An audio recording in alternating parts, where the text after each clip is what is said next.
Okay, it's just a little after 7, so I think we need to get started. Put the camera on. Okay.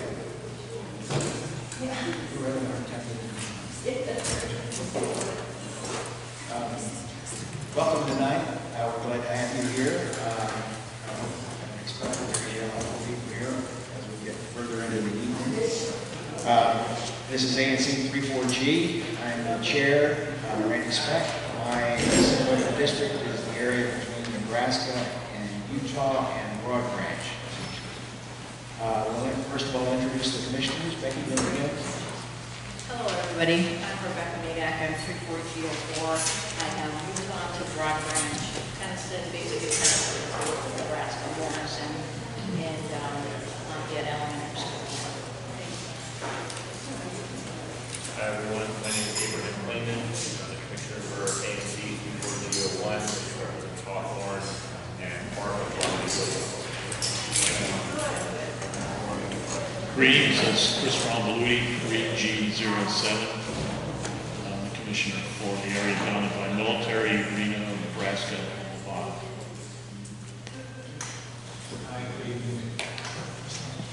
Hi, good evening, everybody. Dan Bradfield, 3G06, and I represent the western side of Connecticut Avenue from Chevy Chase Circle to Chevy Chase Park.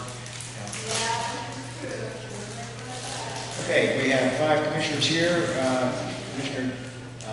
Commissioners Chuck Garfield and Jerry Mallets are not here tonight.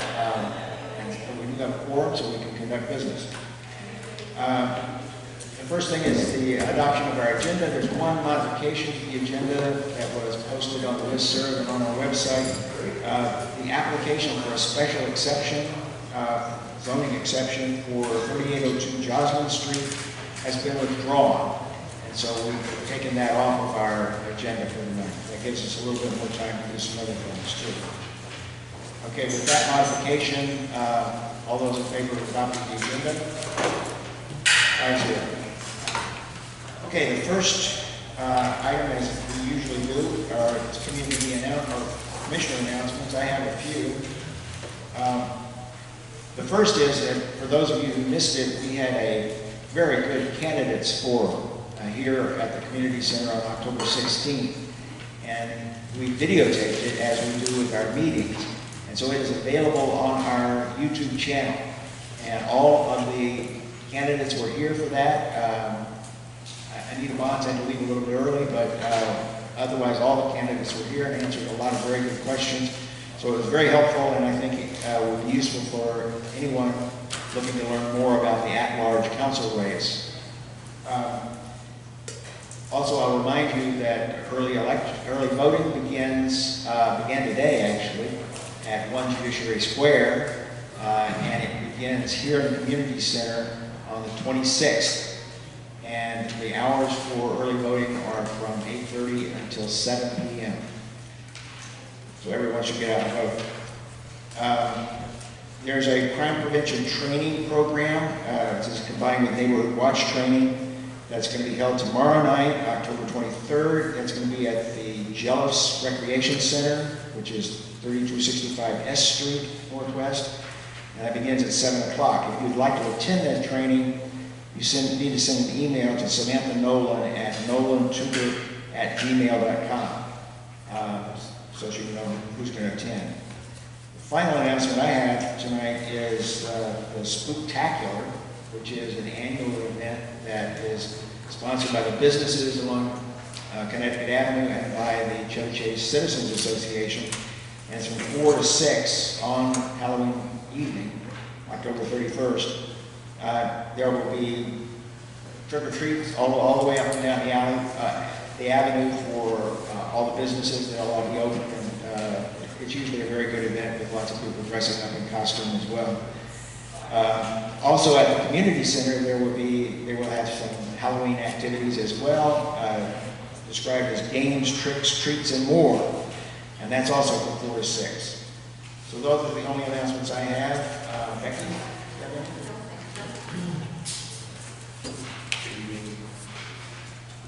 Good evening, everyone. I'm just going to speak loudly.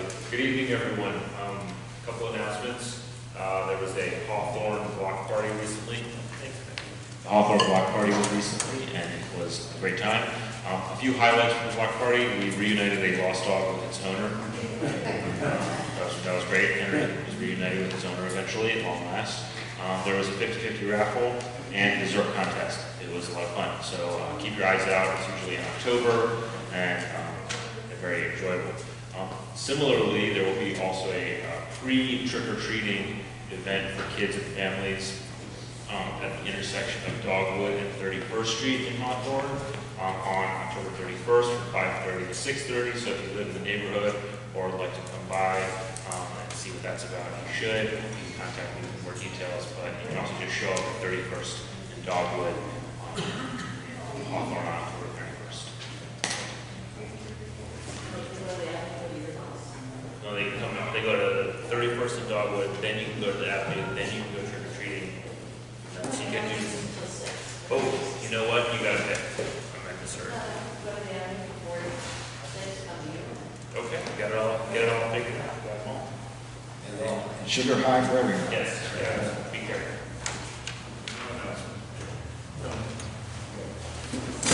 All right, for community announcements, is there someone from the mayor's office? Yes. Okay. Hi, good evening, everyone. I'm Helen Hunter, one of the Ward 4 members, so just have a... Would you use the microphone? Yep, turn it on. Good evening, everyone. My name is Kelly Hunter. I'm one of the Ward 4 mopers with Mayor Bowser's office. So I do have a few updates to share with you all. So the mayor will be participating in several events this week in the community that we're hoping residents all throughout the different wards are able to come out and support.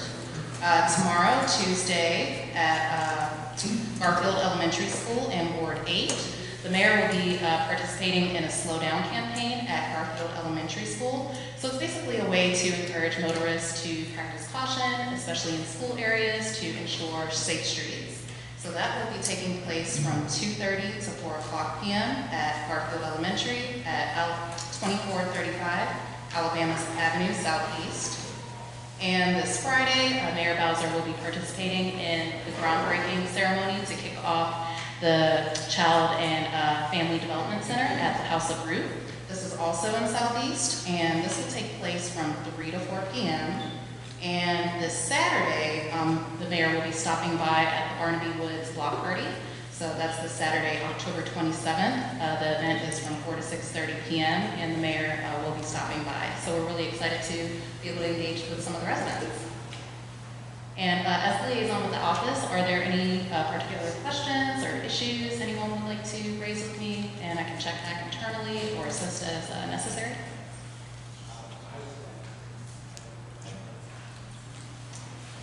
Okay. Thank you, Kelly. Thank you. Okay, Anthony. You're up. My turn.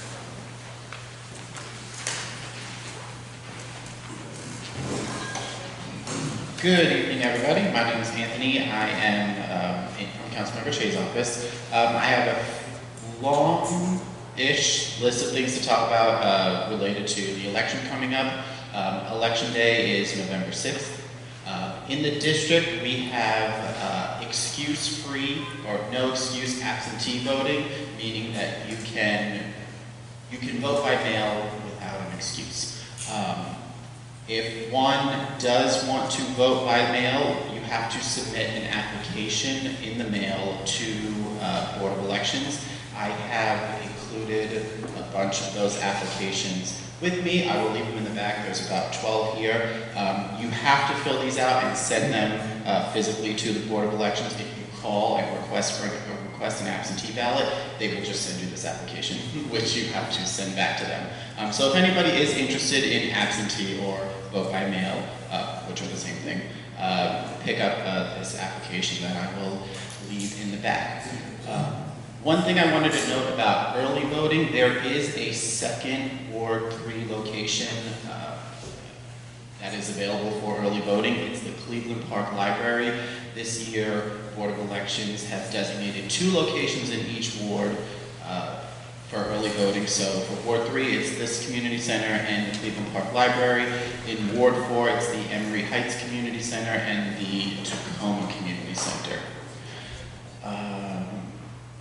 Please go to dcboe.com to check your voter registration information and your polling place. The number of times on election day I am at work and I get phone calls from residents who are upset that their polling place isn't the place that they've been going to for years. It turns out they never got the notice that the polling place had been relocated. So please go on dcboe.com and check your voter registration information, your polling place, your party affiliation, make sure everything is squared away. Finally, we do have same-day registration in the district on election day. You can go to your polling place or to any of the early voting locations and register to vote and cast a regular ballot that same day.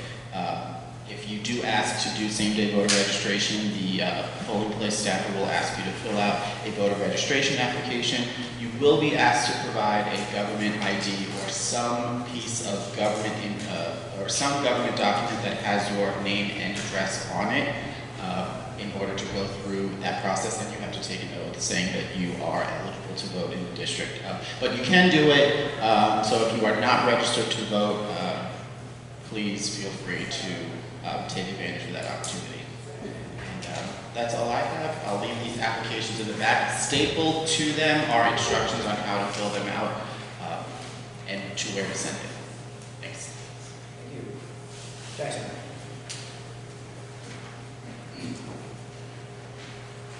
Good evening, everyone. My name is Jackson. I'm with Councilmember Brandon Todd's office. A couple updates from our office. On Thursday, right here at 7 p.m., Councilmember Todd is going to be hosting an Oregon Avenue meeting. Department of Transportation as well as DC Water are both going to be here, just giving updates on where they are looking. Jackson, Roger. is that Wednesday or Thursday? Thursday. Wednesday, I believe it is. Oh, I'm sorry. I'm sorry. You're right. I'm sorry. You're right. So it is Wednesday, October 24th. Thank you, Commissioner, for correcting me.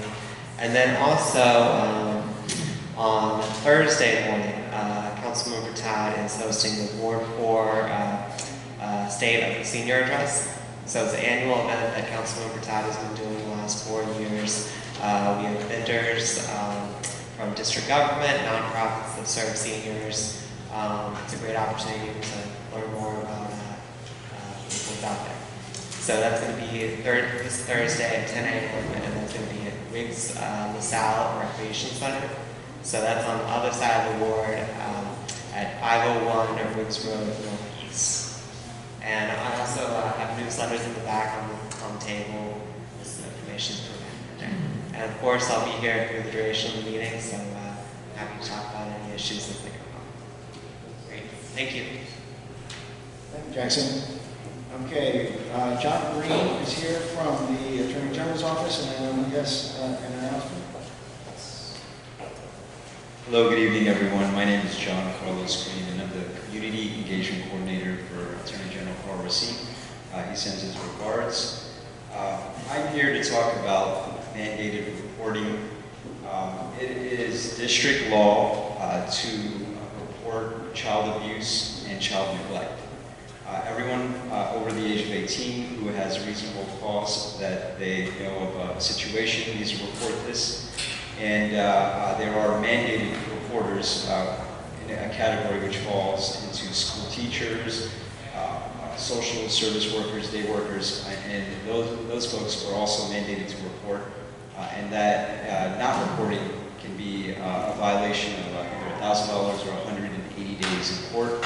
Everyone else, it could be up to a $300 fine. So it's come to our attention that folks in the District of Columbia are not reporting some of these cases, and so we're investigating those matters. But as a public discourse, I put a one-pager back there to talk a little bit more about the law and to educate publics across the city about the situation. Thank you. Thank you, John. Okay, any other community announcements anyone wants to make? Yes. Colonel Bricker. So I'm the Chief Operating Officer of Millwood, and we had some resident concerns about an exit that we had onto Tennyson. So, so this is an exit that only allowed right-hand turns when they were doing the Oregon Avenue traffic or the widening project there. So we blocked that exit off onto Tennyson. So now that we have two-way traffic again on Oregon, that should help with safety, because we had folks who were making illegal, I'm going to use that term loosely here, but illegal turns onto a one-way, and then they were making the left-hand turns where they were only allowed to make right-hand turns. So we had too many close calls, so we blocked that exit, and that was raised to us by two neighbors, John Burwell and Jenny Williams. So they should be happy with that, and that should prevent any more unsafe conditions going on Tennyson coming out of Millwood. So I just wanted to bring that to the council's attention. Thank you, Colonel Bricker. As I recall, that was a required right turn out of that exit. And that was an agreement with the neighbors some time ago. And so we're now just going to block that exit entirely? Is that right? Yeah, we are, Randy, because we tried to, short of putting somebody out there, we even notified the police. We asked for an increased presence out there. But we had not only, we had visitors, we had postal vehicles that were making, they're in a big hurry, but when you come out of that exit, there's cars on that Tennyson Street. You can't see somebody coming at you. So it was only a right-hand turn, but we had folks routinely making left-hand turns, and so we just shut it down. So the Oregon Avenue traffic is open again both ways in front of us, and so that's the safest way to enter and exit Millwood, and it just prevents any unsafe condition there on Tennyson. Great. Well, thank you very much. Yep. Okay. We'll go now to the first item, substantive item on our agenda, and this is an old favorite. In fact, I have said before, the very first meeting I attended as an ANC commissioner almost 6 years ago, Oregon Avenue's Reconstruction project was on that agenda 6 years ago, and we still haven't started work. Abe, you want to take the lead on this one? Sure. Good evening again. As many of you know, Oregon Avenue will be reconstructed. Plans are there. It is imminent, and that is something that you may have heard before, but at the risk of asking for some of your trust, this time it's for real. And now that the water project has nearly finished, we do expect Oregon Avenue the full reconstruction project to begin soon, and Wayne Wilson from DDOT is here to talk a little bit more about that. And I think just for you, Wayne, I think a couple things that would be helpful is just a brief overview for those folks who are not aware of what the project will entail. And then I know you also want to mention a change or two that is happening. Good evening. I'm Wayne Wilson from the Department of Transportation, and I'm the project manager for Oregon Avenue project. So Oregon Avenue project is a reconstruction project from Military Road to Western Avenue and Western Avenue from Oregon to 33rd Street to connect to the Western Avenue project that was done 2005, 2006, and years ago. Oregon Avenue will be constructed in 3 phases, from Military Road to Rittenhouse, from Western Avenue to Beach Street, and from Beach Street down to Rittenhouse. Currently, right now, there's the DC Water project out there, which we've been coordinating with. We're the NPS project with Beach Drive, we've been coordinating with. And currently, we are finalizing documents for contractors to bid on. So we're preparing the documents for advertisements so we can advertise the construction project. So we expect construction to start in April 2019. We're looking at when these staging areas will be available, because we have to put out materials. We have a lot of materials that have to go all over now. So we're still coordinating with DC Water schedule. So tentatively, we're looking at April to start, but we're trying to advertise the product this way. So you said April 19th? Yes. Oh, that is next year, I'm sorry. Yeah, don't push it any further, please. So we had some changes to the project. The DC Water, doing their construction project, they were gonna close Oregon Avenue for a long duration of time because their sanitary line was in the middle of the road. I gave a handout. So what we actually did in coordinating with DC Water is that during our phase 3, which is from Rittenhouse to Beach Street, just south of the culvert, we shifted our conduits or chemical lines in the center of the road, and DC Water shifted it close to the park, to the edge of the road. So because our duration of closure for Oregon Avenue would be a lot shorter than DC Water's, so we basically have a closure, which you can see on the 4th page, from Unicorn Lane to Oregon Hills Drive. So we're stopped just beyond the driveway for Unicorn Lane and just before the driveway for Oregon Hills. And we're going to do that forward because if you look at the other plan, the utilities are so tight along the second page. The utilities along Oregon are so wide. We have DC Plug, we have DC Water, you got DDOT, we got Washington Gas. There's only 120 feet of space. So we tried every possible thing to try to keep it open, but this was the best situation between coordinating both projects. So we have a closure from Unicorn Lane into the private driveway. That's the driveway just before the culvert. They have 4 houses. So between that, we'll phase and allow access to Oregon Hills and a private driveway. We have flaggers there, and one certain period of time, you're going to go north. So if you come down to Unicorn Lane, you're going to go south, and we're going to expect that duration to be about 3 to 4 months. We're going to try to accelerate as much as possible, but we will always have access to those 3 locations. And that was just a major change because there was no way to get around it. So when is that likely to occur? When? That's in the 3rd phase. Third. So this is sometime off. So it'll be 18 months after NT. So 18 months after April, which is November to October. okay. Yeah. Each, just to be clear, say the expectation is that each of the 3 phases takes approximately 9 months. And this is the last phase. Is it phasing the same as it was previously? You're going to do east to western? Yes. And then you do military Rittenhouse second? Yes. And then Rittenhouse Beach third? Yes. So that's what this phase is? Yes. So we already do pretty much the park side and the residential side all the way up into Unicorn Lane. And then at this point, then we'll switch to full closure just beyond the entrances of Unicorn Lane to Knollwood and then from Knollwood up to the private drive. Okay, and during each phase, that portion of the roadway is going to be closed entirely, is that right? Yes, only between Unicorn Lane and, No, let's talk about phase 1 first. oh no, phase 1, you always have direction of, you have traffic either southbound or northbound, depending on which side of you go. So when you're on the park side, It will always be open then from, except for this 3 or 4 month period, in the short span here, it's going to be open from Western Avenue, Military Road, for somebody to drive all the way through in all 3 phases, except for that 3 or 4 months. right, in one direction. So when we're doing the park side, you can't go north, you'll be coming south. And we're doing the residential One side. direction. Yes, correct.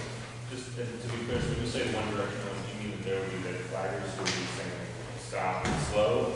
Or are you saying that driveway would be unable to go? You'll be unable, because pretty much we'll be excavating, so we have Jersey barriers or drums and some type of channelizing device, and you'll just have one lane. Kind of similar to what they have in certain areas. They have a barrier, and then you won't be allowed to be on the north ramp. So this, for an example, I live on Beach Street. Okay. And just to be clear, one of the reasons we're asking this particular point is this is, to me at least, new information. So, and certainly what I've been under the impression of is that when there's a phase going on, that portion of the road would be entirely shut down, and no one would be able to get through. And I did not know that that might not be the case. No, the only issue with Beach Street is that you're near Pinehouse Culvert. And since the culvert has to be replaced completely, we can't cut the bridge in half, or the opposite half, that would be a closure. So the bridge itself makes a corner here at Beach Street. But When that part of phase 3? yes, So during, say, phase 1, when each to western is closed in one direction, if you say are going east on Chestnut, turn right to go south, you would always be able to do that, or only sometimes when that lane is open? so if you're traveling east on Chestnut, and if we're doing the northbound lane, then you won't be able to go northbound. Right. If we're doing the southbound lane, then you won't be able to go southbound. So if we're doing the residential side, then you can't turn right. You'll be able to turn left. You understand? Where you come from. I can see this as getting, go ahead. I'm sorry, I was Go gonna say, ahead. wouldn't it be easier to just have the flag people to stop them slow? Instead of confusing about changing lane? Well, the load is gonna be continuous, so it's gonna be 24 hours. So if I'm doing the park side, I'm doing it yes side, and you wanna go southbound, that's fine. But we're gonna be excavating, we have utilities, and some of the utilities are at least 5 feet deep. And the park is right here, so sometimes there's still there's trees. So there's not enough room to accommodate plating and accommodate allowing it to close it and reopen it each day. So because we're so tight, we will have to close a northbound lane or southbound lane to be able to construct the project. Correct me if I'm wrong, Becky, but I think what you're saying is that during that period when they're doing when only one lane is available, that you'd have a flag person at either end, and they would, walkie-talkies or whatever they communicate, so that they would let through southbound traffic for a while, and then they let northbound traffic through for a while. No, you're not going to do that. No, because It's Oregon's 24 not, hours, right? yeah, Oregon's not flat, and the amount of construction or the distance, it was okay if it was a short distance we were doing, then I could have flaggers between, but they're going to be constructing 200, 200 feet, and to try to coordinate from one guy to another guy, saying the loudest thing people going, it's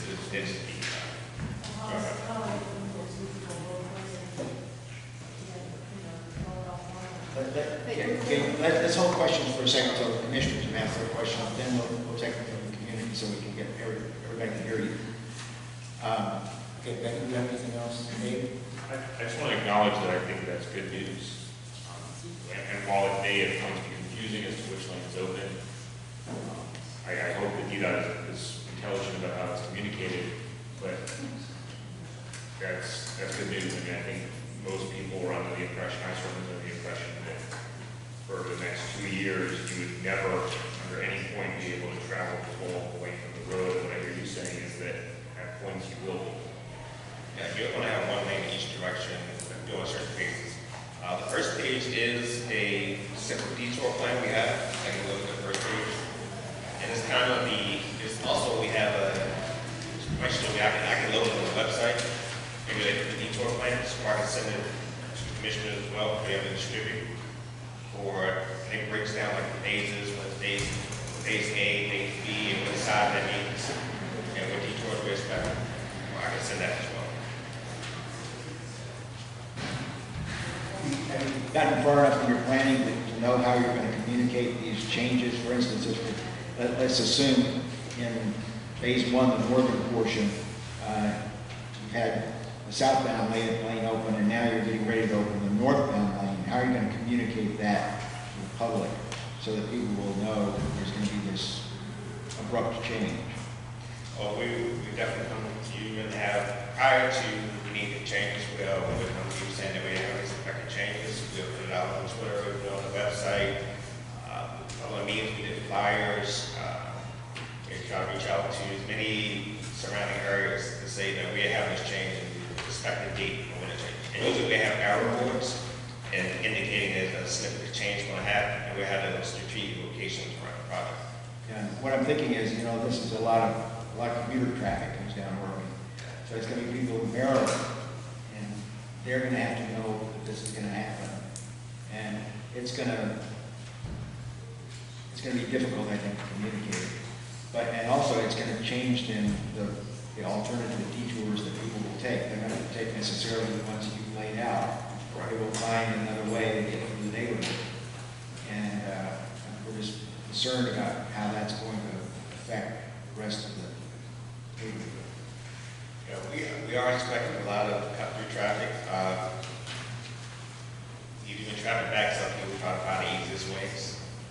Certain streets, we may look at how to mitigate some of those things. But certain streets like Nebraska, Chestnut, those streets are collector streets, so you're not allowed to put any speed tables for emergency vehicles. But maybe we may look at MPD and try to speed cameras in it, but like how we try to go in and throw them in the woods. So we're trying to do our things and try to mitigate it, but we expect a lot of country traffic. But I think one of the things that may help us is some Beach Drive project and 45 road will be closed. So it may reduce the amount of traffic that's coming down Oregon. You say it will still be closed when you begin? It will. We should be in phase 1 when MPS is on Rockport closed on that phase 4. Right. So, well, I actually that sort of exacerbates the problem in some respects. Because when both of them are closed, both Beach Drive and Oregon Avenue are closed, that neighborhood collects a lot of traffic from Maryland. And they're going on Western Avenue, they're going on Utah, they're going to lots of other places. And so it becomes a real problem. We're going to have your boss, Jeff Marucci, is going to be here at our November 26th meeting to talk specifically about what we've been asking for some time, which is a comprehensive analysis from DDOT of the ramifications from the closure of Beach Drive and closure of Oregon Avenue and the impact that it has on the rest of the neighborhood. And we're getting a lot of problems from that now. I've been asking for that for a year, and we still haven't gotten any kind of study, but we really need that now, I think, more than ever, because this is going to be confusing to a lot of people, and it's going to also create a lot of cut-throughs in the community. So we need to think through how that's going to have an impact and see what can be done with one of the things we've asked for at ACE's request was to have a traffic control officer at Pioneer Circle on a temporary basis. We may need things like that in order to keep people safe and to keep the traffic from just bogging down. So those are the things I hope that DDOT is going to be thinking about and planning for. The other big thing that I know people at Knoll are going to be very concerned about is what does this do to the E6 bus route? Well, we rerouted the E6 bus as a result of the DC water closure of Oregon Avenue. Are there going to be times when we're going to have to change the E6 bus route? I think repeatedly, it sounds like. At least when the northern portion, the central portion are being constructed. The southern portion won't affect the E6 bus because if Oregon Avenue is open from Nebraska north, that's not going to affect the E6 bus. But we need to think about that and start coordinating now with Ramada to make sure that that's going to work, because we've got to keep that lifeline into Knollwood throughout the construction. We've got to find a way to do that. We have been coordinating with Ramada. So on the first page, we have the arrow with the B on it. So that is the bus. So which was quite small. Whereas I'll send the full size. Yes. But we have coordinated with Ramada as far as making sure that the E6 still has access. We wanted to utilize the detour route that's kind of in place right now for certain portions of the project. But like I said, that's another thing we've been coordinating doing each phase. Yeah, people in Tennyson are not so happy about that bus being bigger than Tennyson. So I mean, they're looking for ways to get it off of Tennyson. Yeah. So, I mean, we just need to think this through real carefully. Make sure you communicate with the ANC and with the community so that everybody knows this is what's going to happen, and here's when it's going to happen, and here's how we're going to handle it to make sure that it doesn't create additional problems. Wayne, we appreciate your coming out, and we know this is an imposition on you because I know you have to get the train. It's it's really important, I think, that we have this communication link and the website too. We mentioned that before. The website can really be up to date and people can go to it, rely on it, and say, okay, this is exactly what's happening. That's going to be really, really important as we go through this, so that everybody can get up-to-the-minute information on the website. Okay, other questions? Would I be right that there's going to be 24/7 demolition? No. I wouldn't allow them in my house. No, there's not going to be 27 demolition. Construction barriers, and part of the roadway will be under construction for 24/7. So that means that it won't be accessible. Like it won't be plated or like it won't be. There's going to be traffic, workers, and trucks, all kinds of noise going on. Yeah. No, we have the same noise ordinance for all residential. No, not me. Can you just, what is that? What are those hours typically?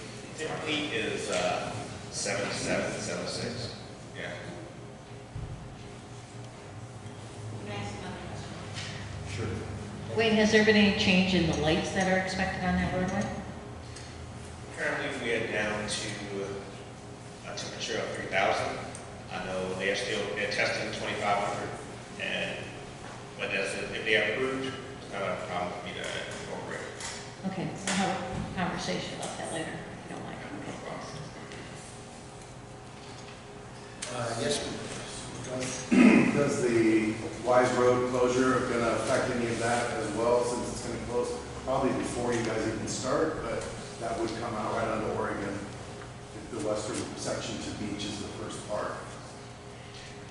For us, it's not really going to affect the construction. For us, it kind of helps me because I don't have to worry about any less traffic coming from Wise Road. So it'd be less detour, less commute with Wise Road. There will be flaggers between Chestnut and Wise, so there'll be less coordination to do. So when it does open back up, the Oregon construction, would there still be a cut through the park while you're constructing that section, do you know? NPS is supposed to be scheduled to be done fall 2019. We will be a certain overlap. We'll start April or May. We should be in 2020, maybe January, February, so maybe a month or two when they open, unless they open early. So we'll be catching the tail end of them open. And commissioners know they're not paving Wise Road, correct? That is correct. Okay. Yeah. So the Wise Road from Beach Drive to Oregon is expected to be closed in late winter 2019. It's February, March, or early spring, March, April 2019, until Beach Drive is completed in fall 2019. And the reason that's being closed is to reconstruct the small portion of Beach Drive that is currently a cut through. If you have questions about that geography, I'm happy to answer. Wise Road, DC government responsibility or Park Service? Park Service. Thank you. Okay, anything else about Oregon Avenue, so we can get Wayne out of here? Oh, yes. Can you speak up, please, so everybody can hear you. So you're suggesting that you're going to put advanced information on the website, is that your website or ANC's website? Are you giving information to ANC and to the We utilize both. We start a new website for construction. We will hire a public outreach firm. Usually we each phase over, we hire a public outreach firm. We come to their communities. We make sure they put on the listservs. We try to get out to any and every radio and everything possible. And depending on, like I said, we have a lot of communities from Maryland. Maybe something up north in Maryland somewhere we coordinate with them. So yes, we will.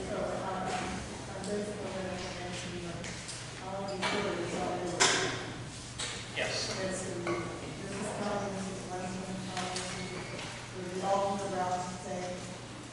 And it'll be mirrored through all agencies we partner with. And also usually we may do flyers, door to door, because you're actually living on Oregon Avenue.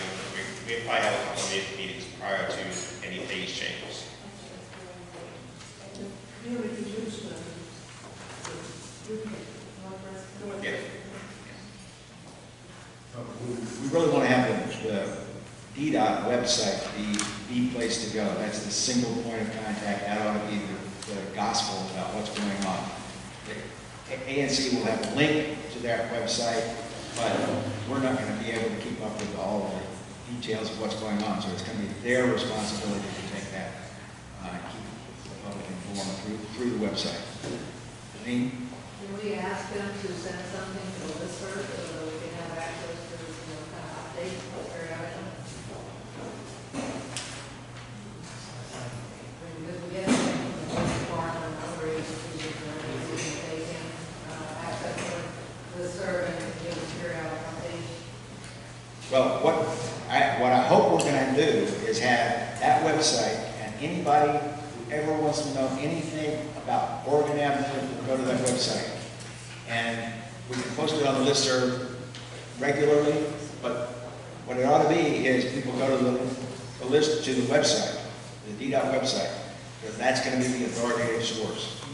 And so I'm hoping that we'll educate people enough so that every time they have a question about Oregon Avenue, the first thing they do is go to DDOT's website. Yes, sir? Just one other question on the board, not necessarily about the reconstruction project, but Can you speak up a little bit, please? yeah, now that Oregon is reopened, I'm wondering if DDOT has any plans for traffic flow or traffic control at the various stop signs that are sometimes located up and down Oregon Avenue. We live at Florida, Oregon, Tennyson, and to be perfectly honest, there's a lot of times people don't even think about stopping at those stop signs. And that's a particularly well-used pedestrian crosswalk. There's no painted crosswalk there. I hope DDOT will take a serious look at that particular intersection. A lot of the kids, elderly wheelchairs, in and out of that access point to the park to Oregon. And sometimes in the morning and at night, I see people that's literally 30, 40 miles an hour do that stop sign. We can look into Tennyson and look at the other access points. I'm we're expecting once DC Water removes, a lot of people are going to expect some speeding because Oregon's open now. I don't expect speeding, I'm sorry. No. There's got to be more control, more signage, because it's not acceptable to have people go on. No, I'm not saying it's acceptable. We're anticipating so that we're being proactive. We're not expecting everybody to be proactive. We have our study on Conference Circle. We have studied Tennyson, and we're looking at other intersections that's going to be automatic once we start back up construction and DC Water leaving off. So we have been looking at traffic control, safety, things that the director has been looking at this area for what they expect to be kind of difficult with multiple projects going on and trying to calm all the traffic that Chestnut's having. We're looking at that as well. So it's a number of areas that we're looking at. So this corridor is being looked at extensively because all the projects go on. So yes, we're looking at Tennyson and improve the crosswalk and look at the visibility. Yes, I don't want to beat a dead horse, but so this phase 3 Bravo between Tennyson and Rittenhouse. So are you going to do it all at once, or can you phase it so that once you get to Nebraska, you can finish before you go to Nebraska to Rittenhouse, or is it going to be the whole thing shut down in one direction? How's that going to work? And then are you going to put that sidewalk in there along the boundary on Oregon when you finish? Because right now it's all pitted out in there, and we were under the understanding you were going to put a sidewalk in there for the community to use along the transition up and down Oregon between Tennyson and Rittenhouse. Yes, so between those sections, we still want to do one side at a time. So we're going to do the top side first, right? And then we're going to do the residential side. Are you going all the way to Rittenhouse, or are you going to phase it so that you, because we need, the quicker we can get Nebraska opened up, I think the easier it's going to be to get the bus moving in the right direction. If we have to wait the whole time, then it's going to continue to interfere with traffic flow in that sector. Is that possible or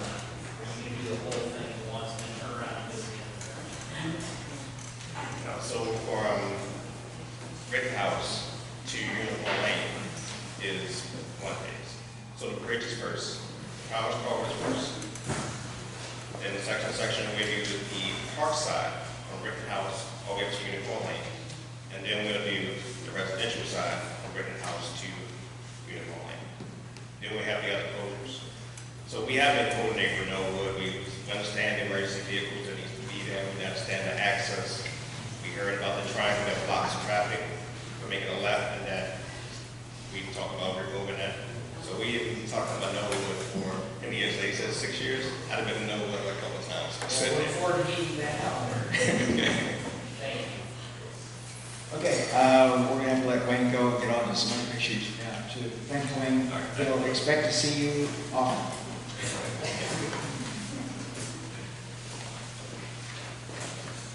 Really quickly, there will be a meeting on Wednesday, right here at 7 p.m., entirely focused on Oregon Avenue. And so expect, if you have other questions or want more detail, or you think of questions when you leave, please come back on Wednesday at 7 p.m. Okay, the next item on the agenda is the presentations on grant applications, and we have 4 grant applications this year. We have in our budget, or the budget that we're going to adopt tonight, has a budget of $5,390 in the 2019 budget for grants. This includes $2,390 that's a carryover from last year. We budgeted $3,000 last year, but only spent $610. At our July 23rd meeting, we agreed to accept applications until October 9th. Then we have the presentations tonight, and we will vote on most of the applications on November 26th. There's one exception, which we'll talk about in a moment. The guidelines that we have for our ANC for grants is that they should serve the public and or the public good within the geographic boundaries of ANC 34G. They must address one or more of the grant priorities specified in the guidelines, and they should not replicate any existing services provided by the district government. They should also serve the largest number of ANC 34G residents or classes of residents. I just want to emphasize too that this grant process is one of the very good things that the ANC can do, because we don't have a large allotment. We have to cover a lot of our own expenses with that. But we have been, over the years, able to use some of that money to direct it to worthwhile programs in the community. And so we are pleased to be able to do this, and we're expecting to do that this next year to the tune of about $5,390. Okay, we have 4 applications, as I said. We'll just hear the presentations tonight, with one exception. And we'll start with Northwest Neighbors Village, and yes, please.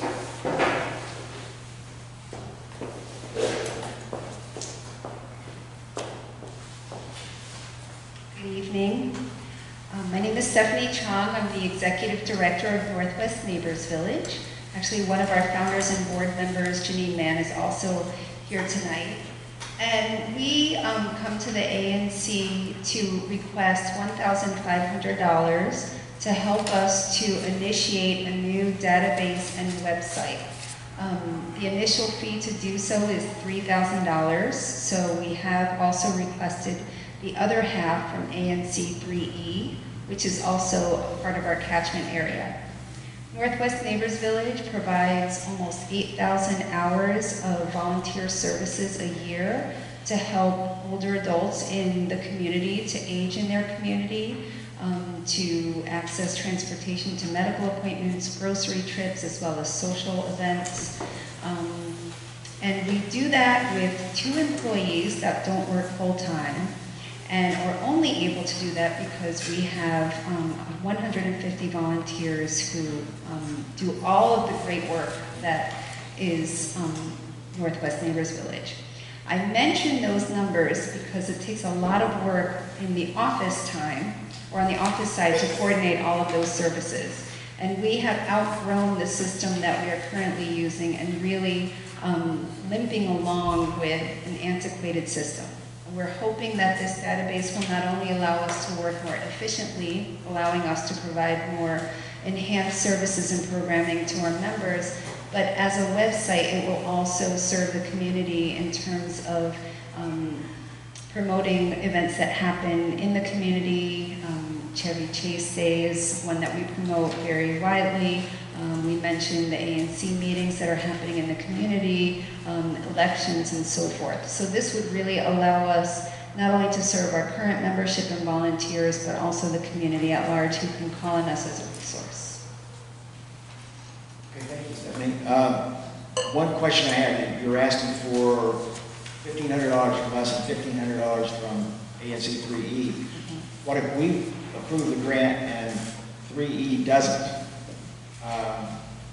Will you be able to go forward, or will you have to find the $1,500 from some other source? We will be able to go forward. Yes, thank you. And it is a one-time fee. I forgot to mention that. It's just an initial fee. I have a question. Your Northwest Village, doesn't it cover Chevy Chase, Maryland also? No. No, it doesn't?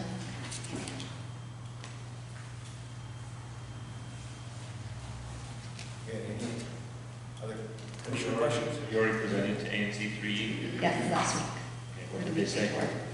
Well, they don't vote until November like you, but it was received positively, so we'll find out next month. Okay. Alan? There was a question of another previous grant from you. The question boiled down to the people have to prove after we granted the reimbursement for it, whether it really went for only the members or whether it went for the community at large. Can you expand on that to be sure that we're talking about the community at large? Yes, so if you're talking about a past grant, the answer is yes. It has benefited the community at large. I think you're talking about the File of Life magnets. No. Oh, okay. We had a computer problem with you before for which was disallowed. That was prior to my time, so I can't speak to that directly, but I can speak to the fact that the website is something, and you likely, if you check the listserv, see NNV, Northwest Neighbors Village promoted on there, in which case often, if not all times, we bring people back to our website. Again, we do promote the community events, not just the events that Northwest Neighbors Village provides. Any other questions? We got it.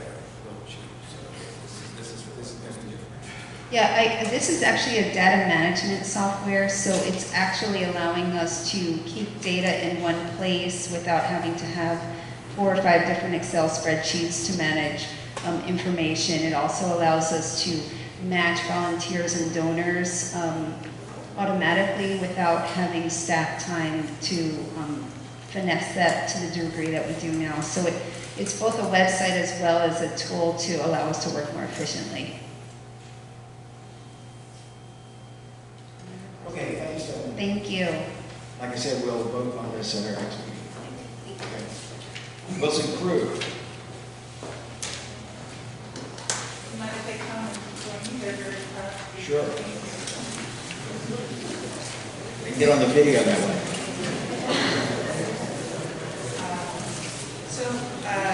Thank you very much for hosting us.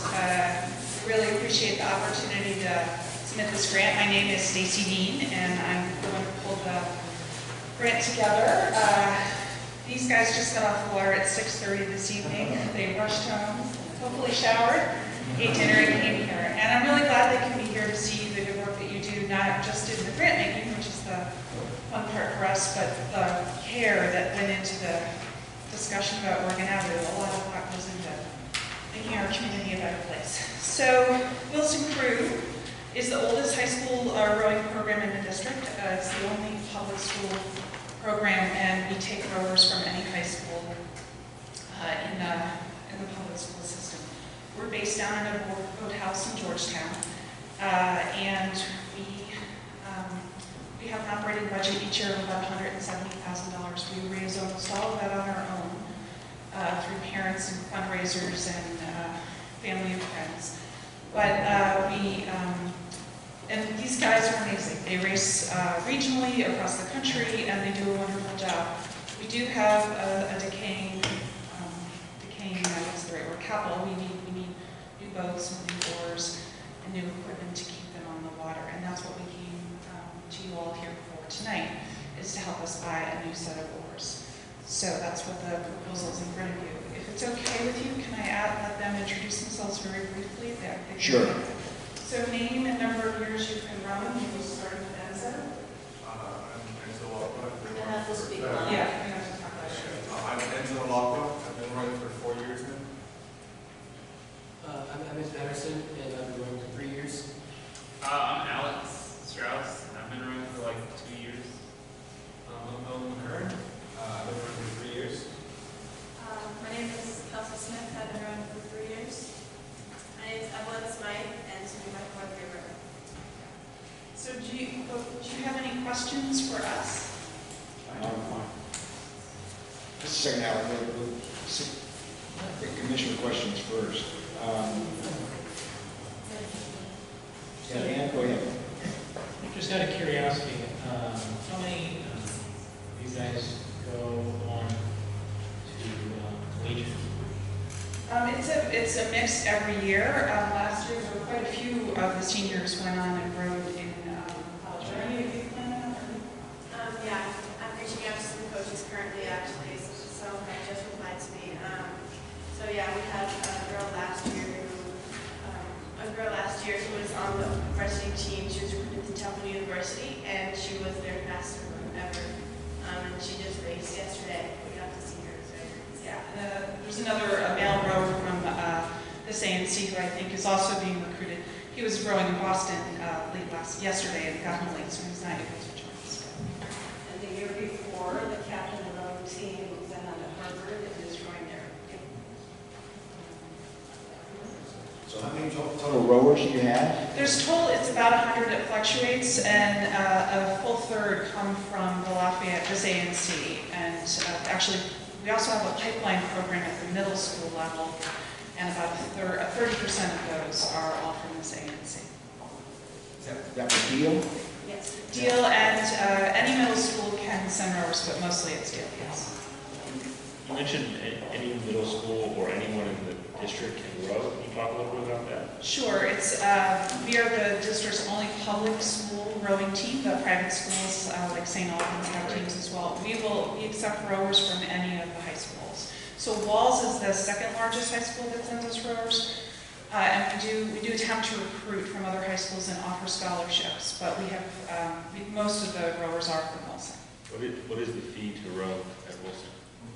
It's about $1,000 a year, in addition to having to pay to travel to regattas and other fundraisers. But you do offer scholarships sometimes? We do. Last year, 9 rowers were on scholarship. And what's the youngest that a student can be in the team? You mentioned the pipeline program. Well, the middle school sort of farm team, as it were, they're 13, they're 8th graders. And then the novice rowers start in 9th grade. Are any of you novices? Yes, this gentleman over here. What do the 8th graders do? I'm just curious. I have a son who is in that program as well as this one, and they go down on the weekends, usually Saturday and Sunday. They do a lot of erging, rip some fat ergs, I believe is what they, the rowing machine. Do a lot of running, and then they have 2 shells, 2 8-person shells that they've basically built together with some plywood and a barge. Yes, are you a rower? I rowed for 4 years in high school. Awesome. So so they go out and they row on that. Yes, that's great. What I'll add is the middle school rowing team that includes a Learn to Row program. So really, you can do this with. Right. And for the record, I rowed for Walt Whitman High School in Dartmouth College. So I will not let that bias my decision in any Well, way. Whitman is who we're trying to keep up with. They have an extraordinary program. I take no credit. So.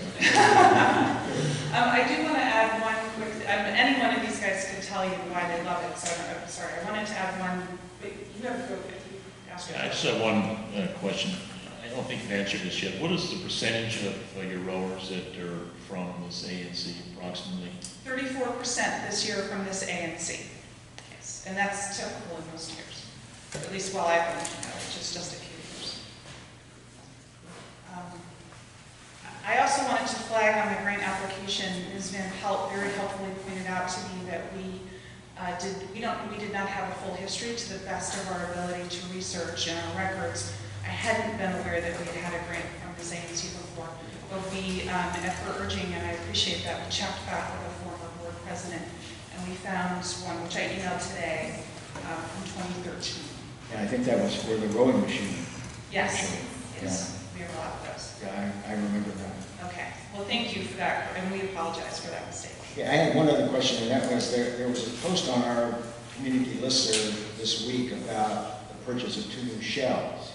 And that's for, I think, a total of $15,000. Yes. So that's separate and apart from the 10 oars though, right? Yes, and that purchase has already occurred. We're just, and those, we've taken possession of those boats, and the girls are waiting with them.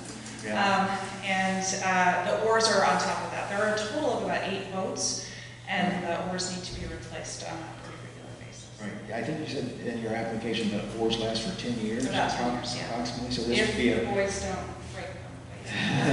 this would be essentially amortized over a 10-year period. Absolutely. It would be a grant that would continue to yield dividends. Right now, they're using hand-me-down oars from the GW rowing team, gave us their old oars, so this, with the new ones, they're trying to get upgraded. Okay. All right. Okay, any other questions? Okay, and thank you all for coming out. And I played athletics in high school too, and I know how important that is. And team athletics in particular, I think, is really important. So congratulations to all of you. I'm sure you're doing a great job. Thank you, and we're going to let you guys go to your home, so you don't have to say thank you. Thank you.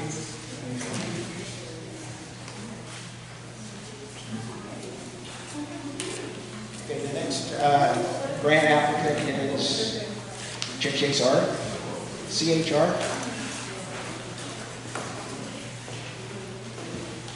Beth Partner.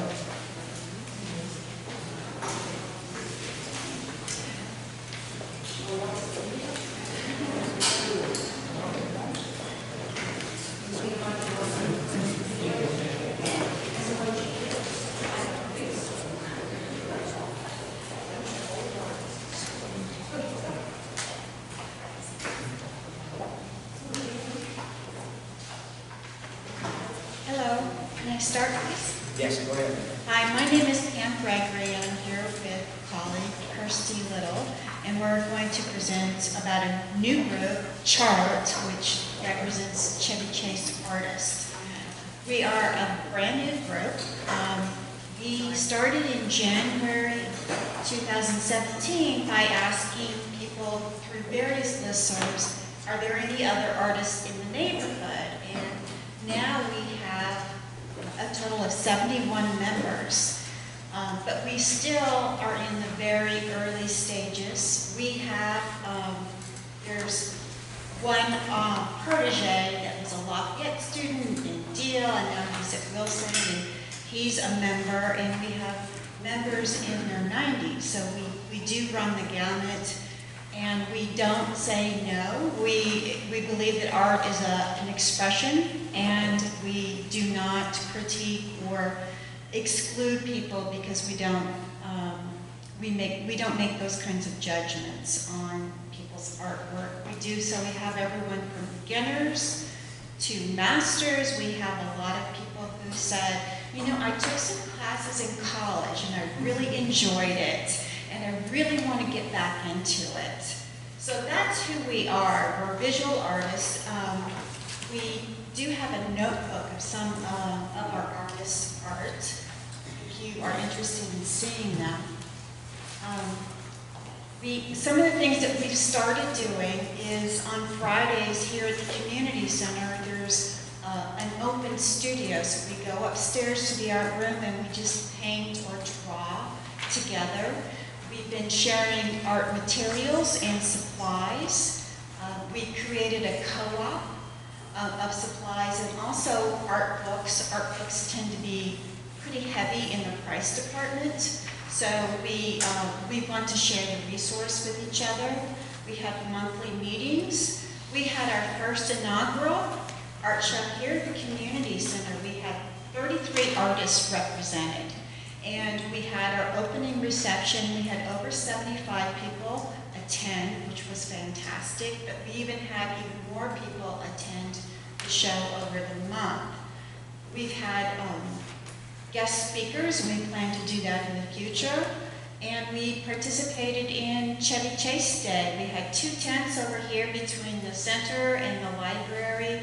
We had live art demonstrations, we had sign-up sheets, and it was just a really, really good day for us. We really feel like we have a strong connection with the community. And I do want to show you, we are your neighbors. We do live in the neighborhood, and it surprises us to find out how many artists are here in our neighborhood, but that just really shows what a rich, culturally deep community Chevy Chase is.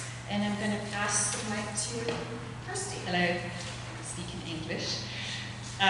So what we'd like to do the year coming up is our main focus is a neighbourhood art walk.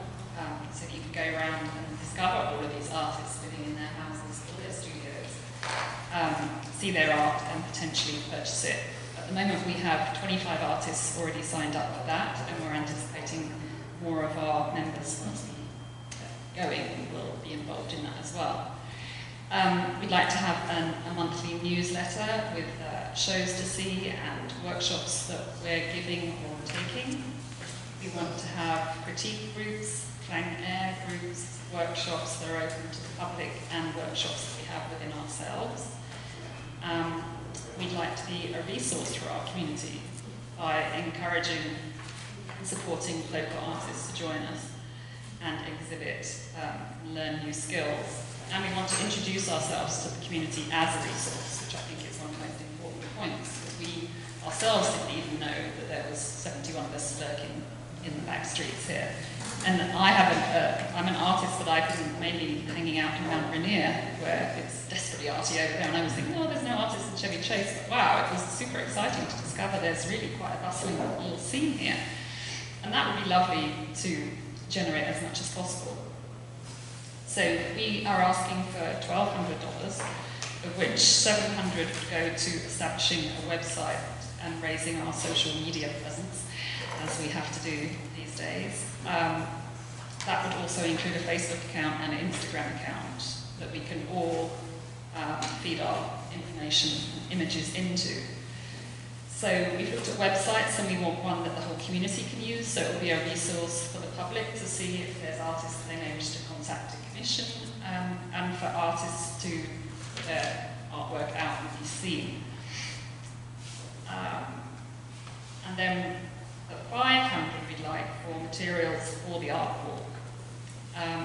And that needs, I think, a strong marketing presence, because it will be a new Chevy Chase, hopefully annual event that complements the present community popular events that exist in Chevy Chase, are generally well attended.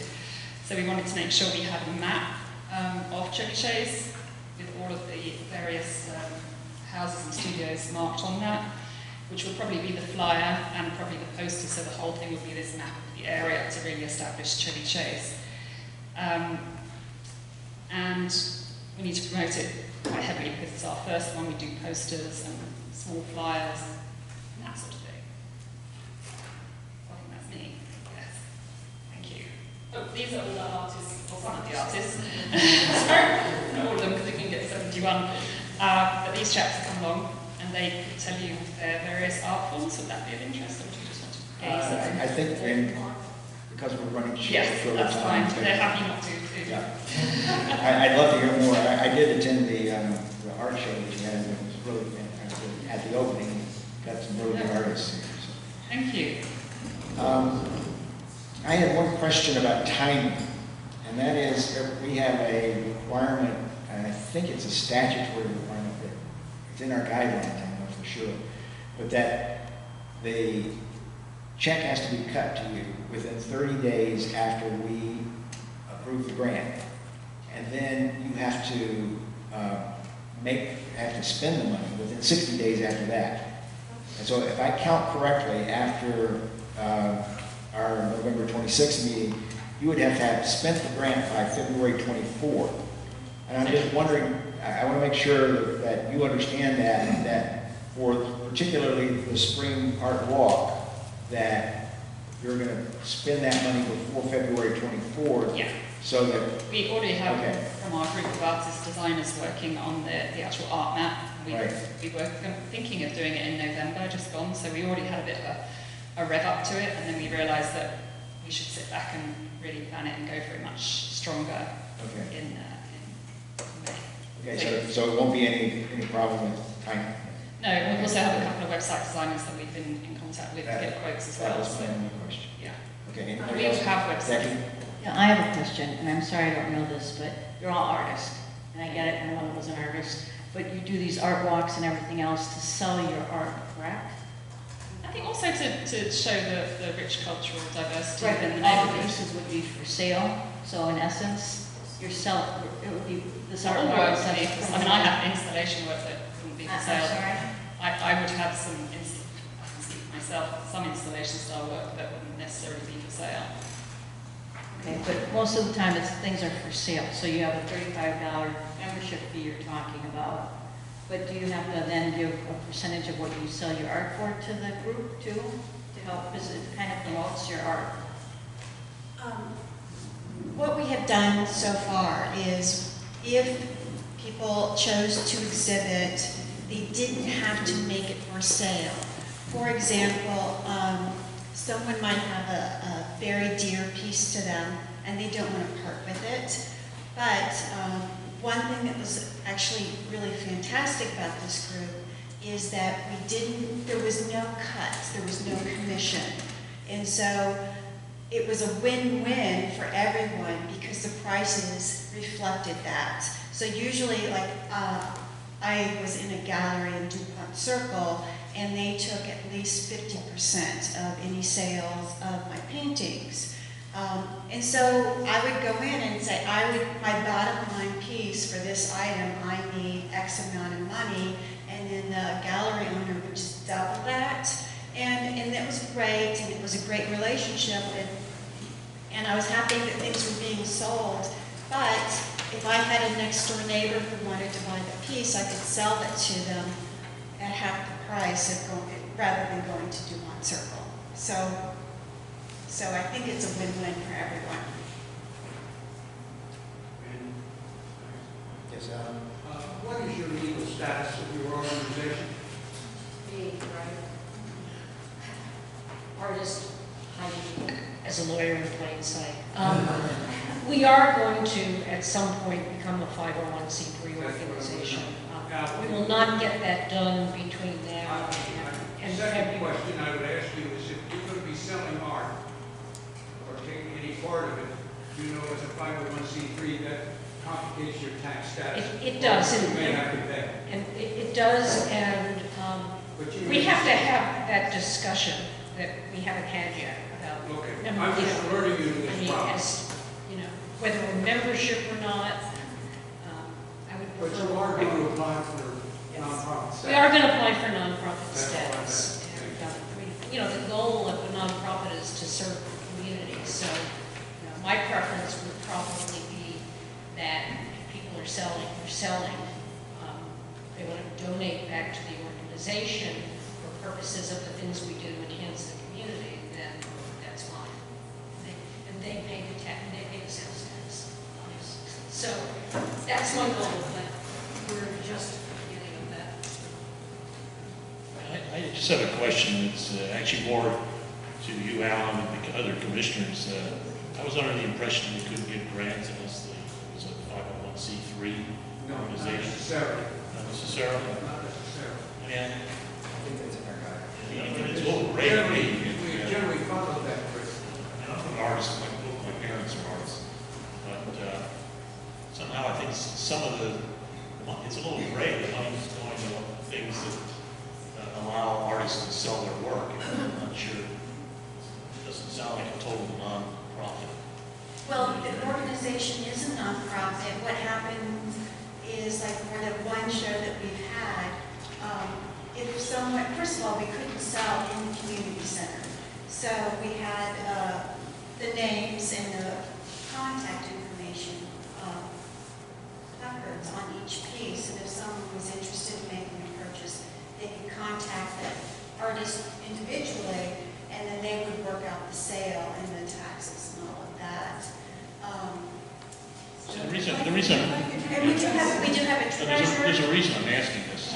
we got burned a number of years ago, and we gave a grant out to an organization that it wasn't legal for district law, and we ended up having to take that out of our budget. People didn't get grants for like 2 or 3 years because that money was. Yeah, and what we will do between now and the next meeting is I will check with the ANC office and make sure one way or the other whether we're going to get, whether it's going to be a lawful grant or not. And we'll have to find that out.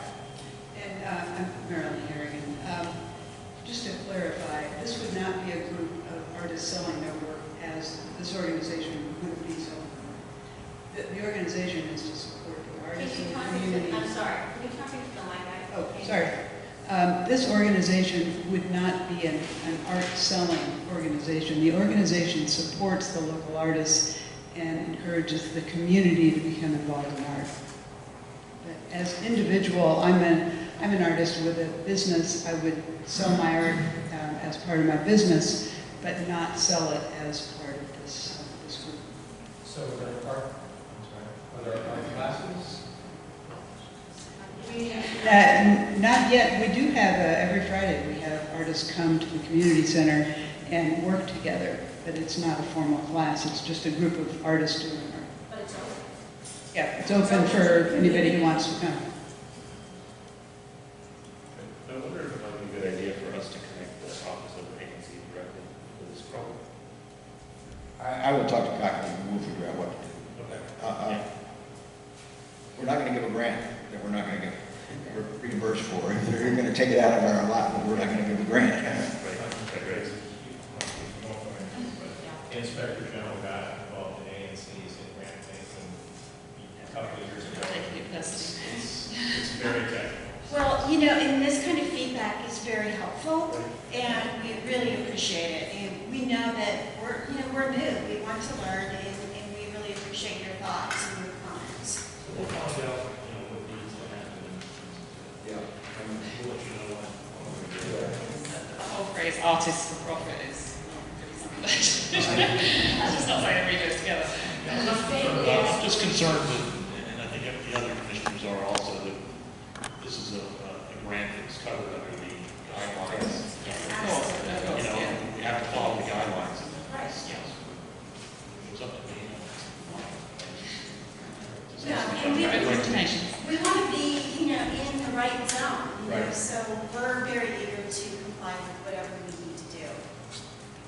Okay, Christy, what's your last name? Kirsty. Little is my last name. Little. Yeah, Kirsty. K-I-R. And Heidi, what was your last name? Marilyn. I'm Leslie Harris, Leslie Harris. General Counsel. Okay. All right. Thank you very much. Thanks for your time. The last application that we're running behind time is the Friends of Chevy Chase Circle.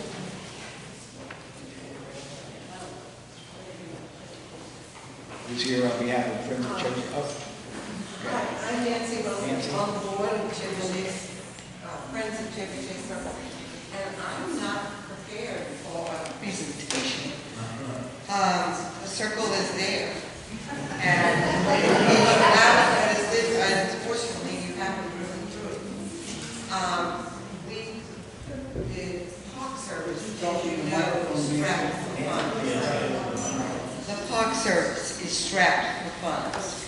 And we in the community, at least I, love having those red tulips every spring. And the Park Service can plant them, they just can't buy the bulbs. And we get a special deal, which doesn't sound like very much of a special deal, for $844. We get 2,500 red tulip bulbs.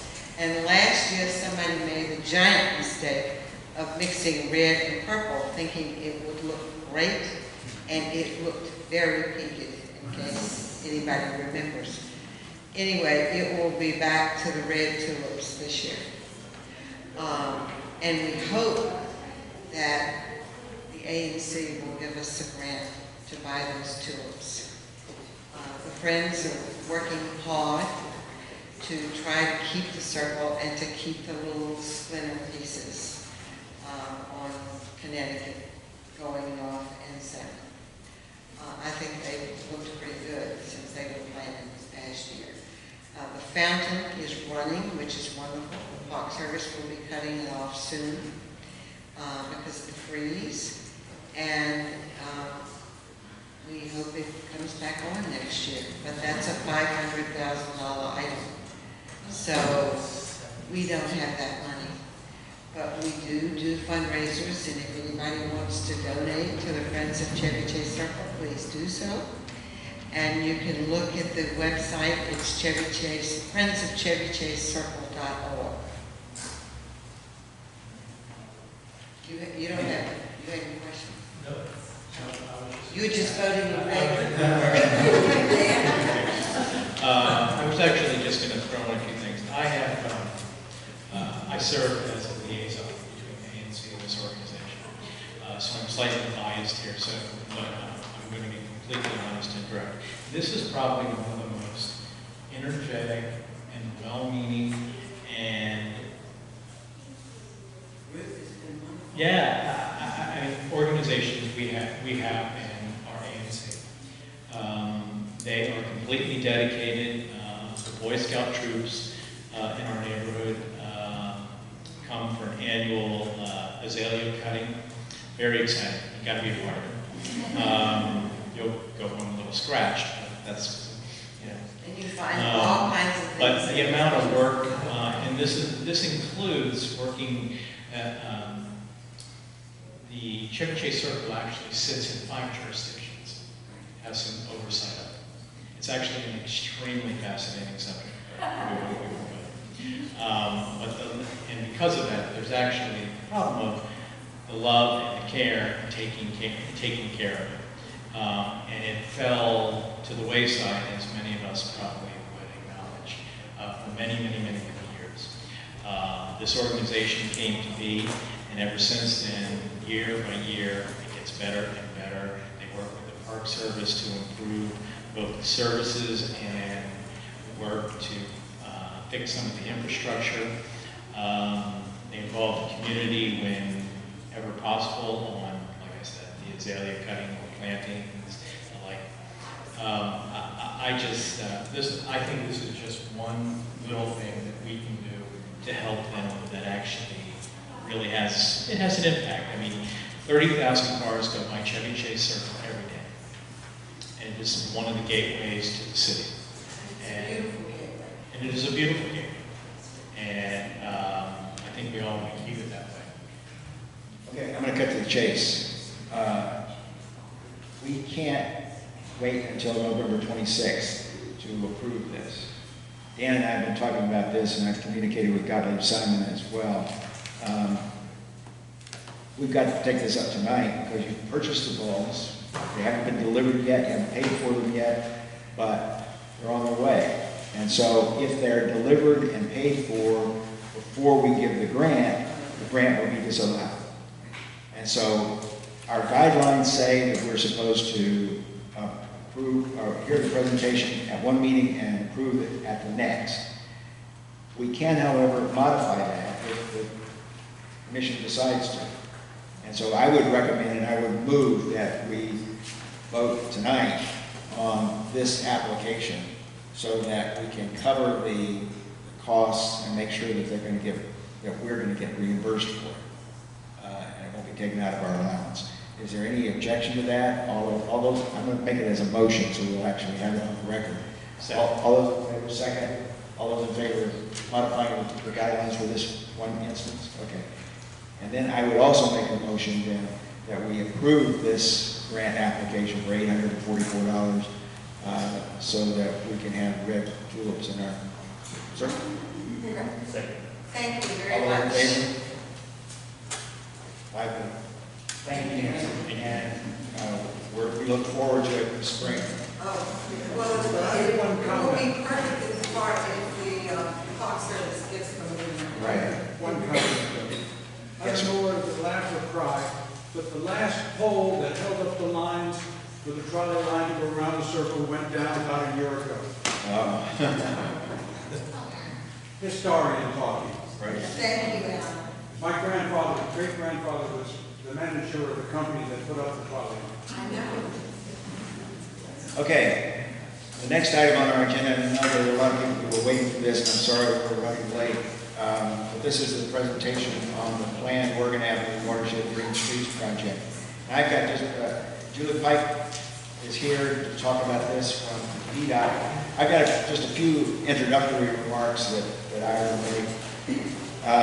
Just to summarize what we've been doing with DDOT and what DDOT's been doing in terms of community outreach over the past 20 months.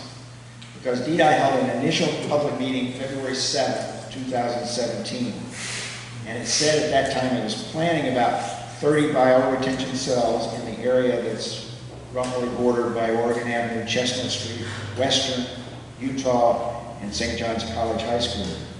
And it, at that meeting, presented about 70 sites, potential sites. And at that time, I had a conversation with Paul Hoffman, who was the project manager at the time. And I told Paul, look, this is going to be disruptive to the community. You better get out there and talk to each individual resident where you're going to install one of these bioretention cells. That needs to be done as part of your community outreach. Well, then they made a presentation on February 27th at 2017 at our meeting, and they promised that there would be future community meetings as plans developed. We asked particularly, and Commissioner Madak was insistent on this, about their experience in installing permeable pavements in several alleys. And we were concerned that those had not been adequately maintained and they didn't work efficiently. So we emphasized at that meeting the need to understand how well existing installations have performed before we begin another costly project. DDOT held another second public meeting on May 25th, 2017. Abe attended that meeting, and they said that the number of sites had been reduced to 36 at that point. And they provided some maps and drawings of specific locations and asked for comments. And they requested comments by June 9th, about 2 weeks later. Commissioner Clayman again emphasized that individual residents should be contacted and given a chance to provide comments. On July 28th, 2017, DDOT wrote to the ANC and said that it had conducted these 2 public meetings and was moving into the final design phase and expected to complete design by October 30th, 2017. But on August 1st, we received a complaint at the ANC from a resident who said she had received confusing information from DDOT and the residents weren't given adequate time to respond, particularly since some of them were out of town for summer vacations. She said there had been no community process and no notice of these plans. We heard nothing further from DDOT for a year. On August 6th, DDOT informed the commissioners that it planned to start construction in the fall of 2018 with 29 bioretention cells. In response, the ANC wrote to Director Marushian and said that that was not sufficient for DDOT merely to meet perfunctorily with the ANC and residents after the design decisions had already been made. DDOT needed to meet individually, as we said again, with those residents who live in close proximity to these bioretention cells to discuss alternatives and ways to mitigate impacts on them. Again, the ANC emphasized that DDOT had not explained how the bioretention cells would be maintained, who would be responsible for maintenance, and what steps DDOT would take to ensure that the cells perform as intended. We reiterated our concern that experience with poorly maintained permeable alleys gives us no confidence about the long-term viability of these structures. The Commission urged DDOT to stop any further construction preparations and to renew its community outreach. In response, DDOT held another community meeting on September 18th, 2018, which is the start of Yom Kippur. Many of the residents who attended this meeting were never previously consulted about their concerns with bioretention cells near them. Again, we asked DDOT to provide further evidence that these cells will be maintained and will perform as intended in design. DDOT agreed to make another presentation to the ANC, and that's why they're here tonight. But based on this history, I sent a list of questions today to DDOT, and these are the questions I think the ANC has. Abe and I have talked about this as well. First is, what is the budget for maintenance of the proposed cells, and what will be the maintenance procedure, and how will it be funded? Second, what evidence is there that over the long term, these bioretention cells will capture and retain stormwater as designed? Third, what other stormwater capture alternatives are available to achieve the same objectives? Fourth, has DDOT met with each resident at the site to consider the impacts of the proposed bioretention cells on those individual residents? Fifth, has DDOT considered the impact of each proposed cell on parking, traffic safety, and access by fire and emergency vehicles? Sixth, is DDOT willing to make any changes to its design, or is this already fixed in stone? And finally, would DDOT be undertaking this project if federal funding was not available? So, as you can see, we've got a lot of concerns about this. They're both procedural concerns, because we don't think there's been adequate community outreach to the individuals who are going to be affected by this. And second, I think because we're really concerned about whether this is going to be effective or not. Is this really going to work? And we've raised these questions for now 18 months, and we still haven't gotten an answer. So I'm concerned that we're going ahead into a project that's going to be very disruptive to a lot of people, and we don't know whether it's going to work, and we don't know whether there are alternatives or not. So those are the kinds of questions we have now, and I'm not sure you can answer them tonight. We don't have a lot of time to do it, and I want to hear from the community as well. So we're anxious to hear from you to see where we stand on this project and what can be done to try to address these concerns we've had for 18 months. Okay, so let's start with the outreach to residents. One of the meetings that we also had in 2017 was on August 24th, and that was a reach out to about 150 residents directly in contact in the vicinity of these proposed facilities. And so that was in response to comments that we received from the community.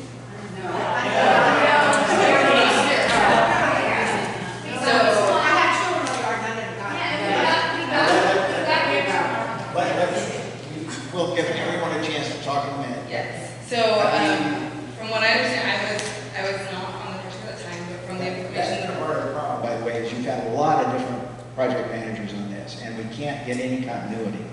And as a result, Ranjan is still the project manager, he just is out of town. So I'm just filling in for this specific date. So he's still the project manager and the best contact person for this project. So from what I understand is that 150 resident notices went out. They were hand delivered door to door. I understand. Please don't disrupt it. You'll have your opportunity. Just write down a note or something, but don't disrupt it. How about I back up a little bit of why we do this and where funding comes from, and kind of start from the beginning. So the reason that we build these types of facilities throughout the city is because we have a permit from the EPA to allow us to put stormwater into our rivers. And so as part of this permit, DDOT is required to retrofit a certain amount of land. At the same time, DOE has also done studies and identified target watersheds where we need to do the most work in those watersheds to benefit our waterways.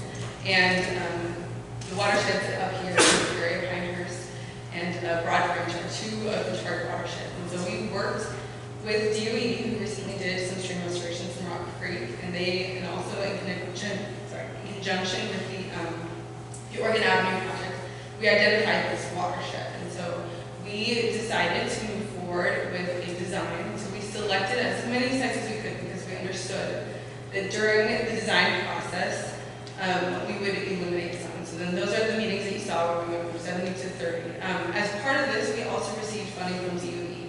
So like many roadways in the district, we received half of our funding from the EPA and half of our funding was local funds. We would love to use more local funds, but you know, the EPA is willing to give us money, we're willing to spend their money, and so it is a better way to capitalize on our local funds by getting that match from the EPA. As part of that, DDOT has oversight in everything that we do. They manage our grants, they manage our funding. And so we went through and we had these design meetings, and as we received feedback, we went from 70 facilities to 30 facilities, and we would eliminate facilities that we saw conflicts. As part of the design, we also did analysis of trucks during turning movements. We looked at the lane widths, make sure that they met our minimum standards, and we had our traffic operation people in DDOT review the plans, and we have had them sign off on the plans. And so there's been coordination with utilities, there's been coordination with other government stakeholders, and we've had public meetings throughout the design. Moving forward on talking about maintenance, our urban forestry division is the entity within DDOT that is responsible for maintenance of these fire retention facilities. These are not the first fire retention facilities we've built in the city. We have several hundred fire retention facilities in the city so far. Some of them, I've only been at DDOT since 2016. The ones that I'm most familiar with, the oldest ones are from 2009. We have never had a failed fire retention facility that has needed a full retrofit. We have had fire retention facilities that, as they've been maintained, they have stopped performing as well as we would like, and so we have planned retrofits of those because we would like these to continue performing adequately. As part of that, we still do have that DOE oversight. You know, they, as part of our permit managers, are invested also in making sure that these facilities continue to work. We recognize that we are putting money in these, and we want them to continue to work over time. So the Urban Forestry Division is responsible for fire retention maintenance, and their funds currently come out of operating funds. But they also, we've been talking to DOE, and they're also willing to fund additional maintenance if we need to increase our urban forestry budget. But as it is right now, the Urban Forestry Division is able to maintain all the facilities that we have in the district. And what maintenance means is a couple times a year, usually one time in the spring and fall, and other times if there's needed, the Urban Forestry team will come out and they will do weeding, trash removal, sediment removal. They will reestablish the mulch as needed.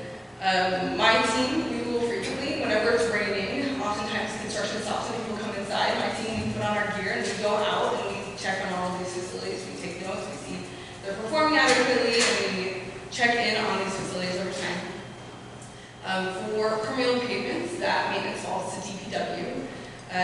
They do it in conjunction with their street sweeping, and we are constantly talking to DPW about making sure that our pavements are swept properly. And in some cases, it goes a little bit long, but the nice thing about permeable pavement is it's fairly easy to rehabilitate. And so if it does become clogged, there's methods that are as simple as power washing that can bring it back into full capacity.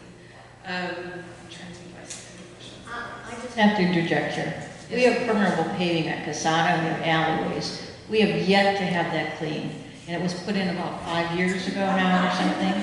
It's like, come on, that's why it's like, unless you're gonna have the equipment available or have it ready to go, it's all clogged, it's not capturing any water. We've been complaining and complaining and complaining, and nothing's being done.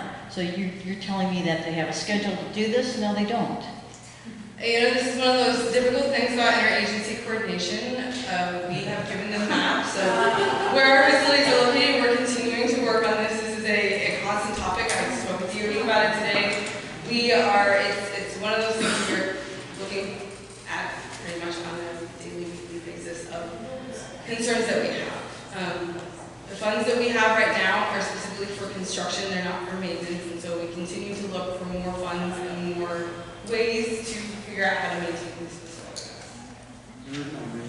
Prior to construction of these fire retention cells beginning, would it be possible to demonstrate maintenance at the sites at Casada? For the permeable pavement or for the fire retention? For the fire retention cells at Casada. Yes, I mean, we have landscape architects on my team. If you want, we can meet you out there and we can show you exactly what it's pretty low grade maintenance. You know, it's weeding, trash removal, sediment removal, spreading of mulch. If any of you feel a green thumb, you encourage residents to also help. Encourage, do not require, encourage residents. I understand though, if the public does something on public space or public property, it null and voids the warranties. I've been told that about a field that somebody was cutting with their personal mower, that even though they're not going to stop them from doing it, null and voids the warranties. We only have plant warranties and construction warranties that last for a year or two after construction, so after that, there's no warranties to no. Did I hit all your questions? I'm not sure. I don't think so. One question I had was, is all of this meeting now superfluous because you've already written all this in stone and nothing can be changed? I mean, this is difficult because to change anything, it would require a significant amount of funding. We would have to get a new contract for design. And at this point, you know, unless there's a concern that is valid and that it is causing traffic concern, if there's a safety concern, it would be difficult to change the plans.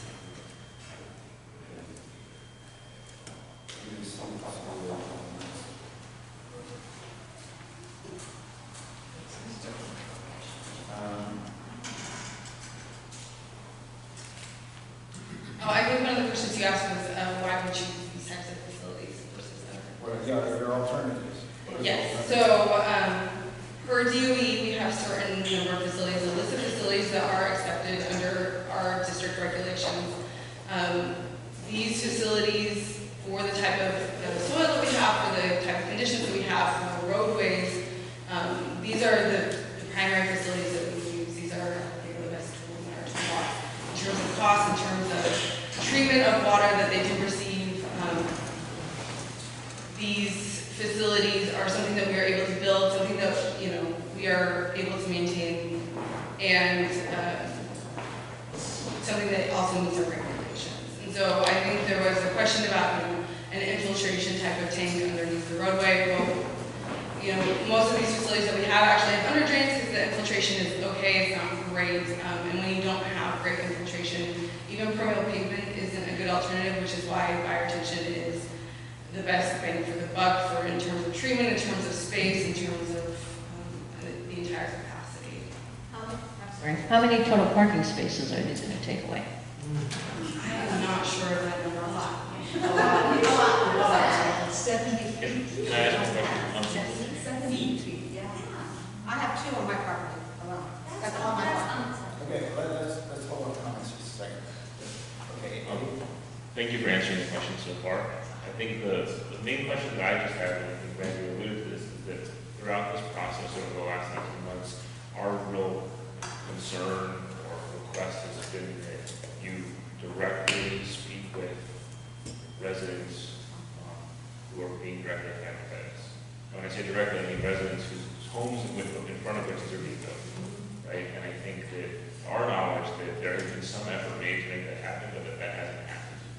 And so what we're asking is there any way, any plan, or will you be speaking with the people whose homes in front of you, whose homes will be affected by this? I don't know how to phrase it, but these are being built in front of people's homes, and I don't think that these spoken to them. Yeah, and so, you know, and I mean, this is point of view, from our point of view, that August 24th meeting was our effort to do that. And so we can provide more information on our outreach efforts at that time. And if we Please. You know, we can also meet on site before construction happens to talk about specific concerns. And based on the meetings we have come to, there, you know, some of the traffic concerns, people have raised traffic concerns, but, you know, I have looked into them and our other traffic engineers have looked into them. And I feel confident that I think that's really through our point is that, you know, I think again, that there have been outreach efforts made, but what we've been saying really from day one is that there should be a one-on-one, face-to-face, on-site meeting where someone can point to the sidewalk, the street, and say, this is what's happening. And I think that we just don't feel like that's happening. I'm not saying you haven't made an effort, and I'm not saying people didn't go on this report. I believe you, but I just think that hasn't really happened. So, I mean, yeah, I guess that was the August 24th meeting, 90%. Because it happened in the neighborhood. We had multiple teams in the neighborhood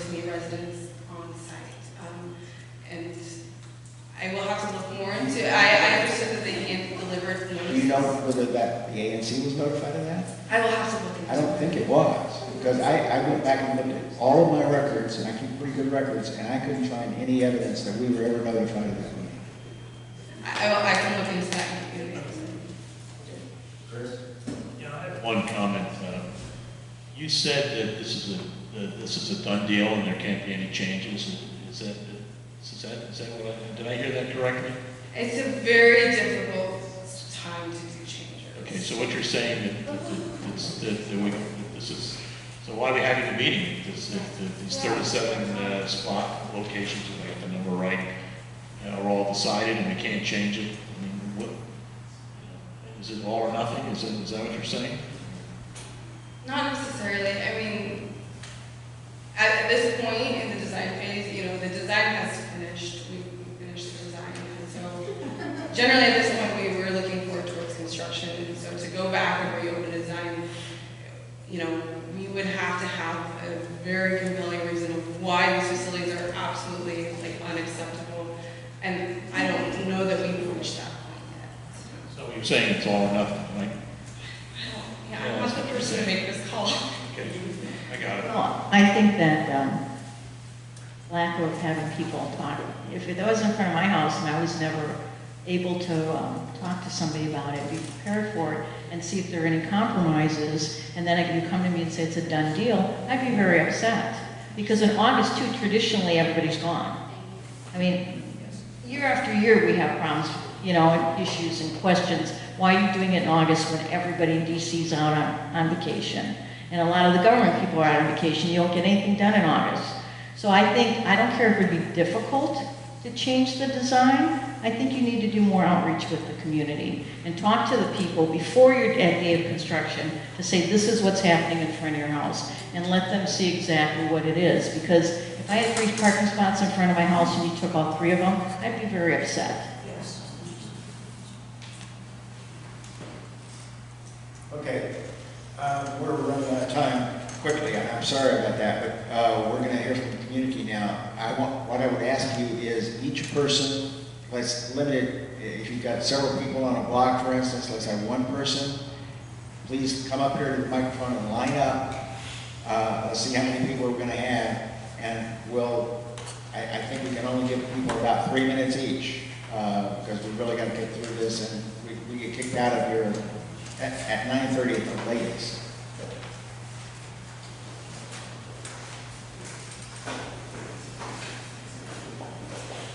Okay, let me see how many people we're going to have here.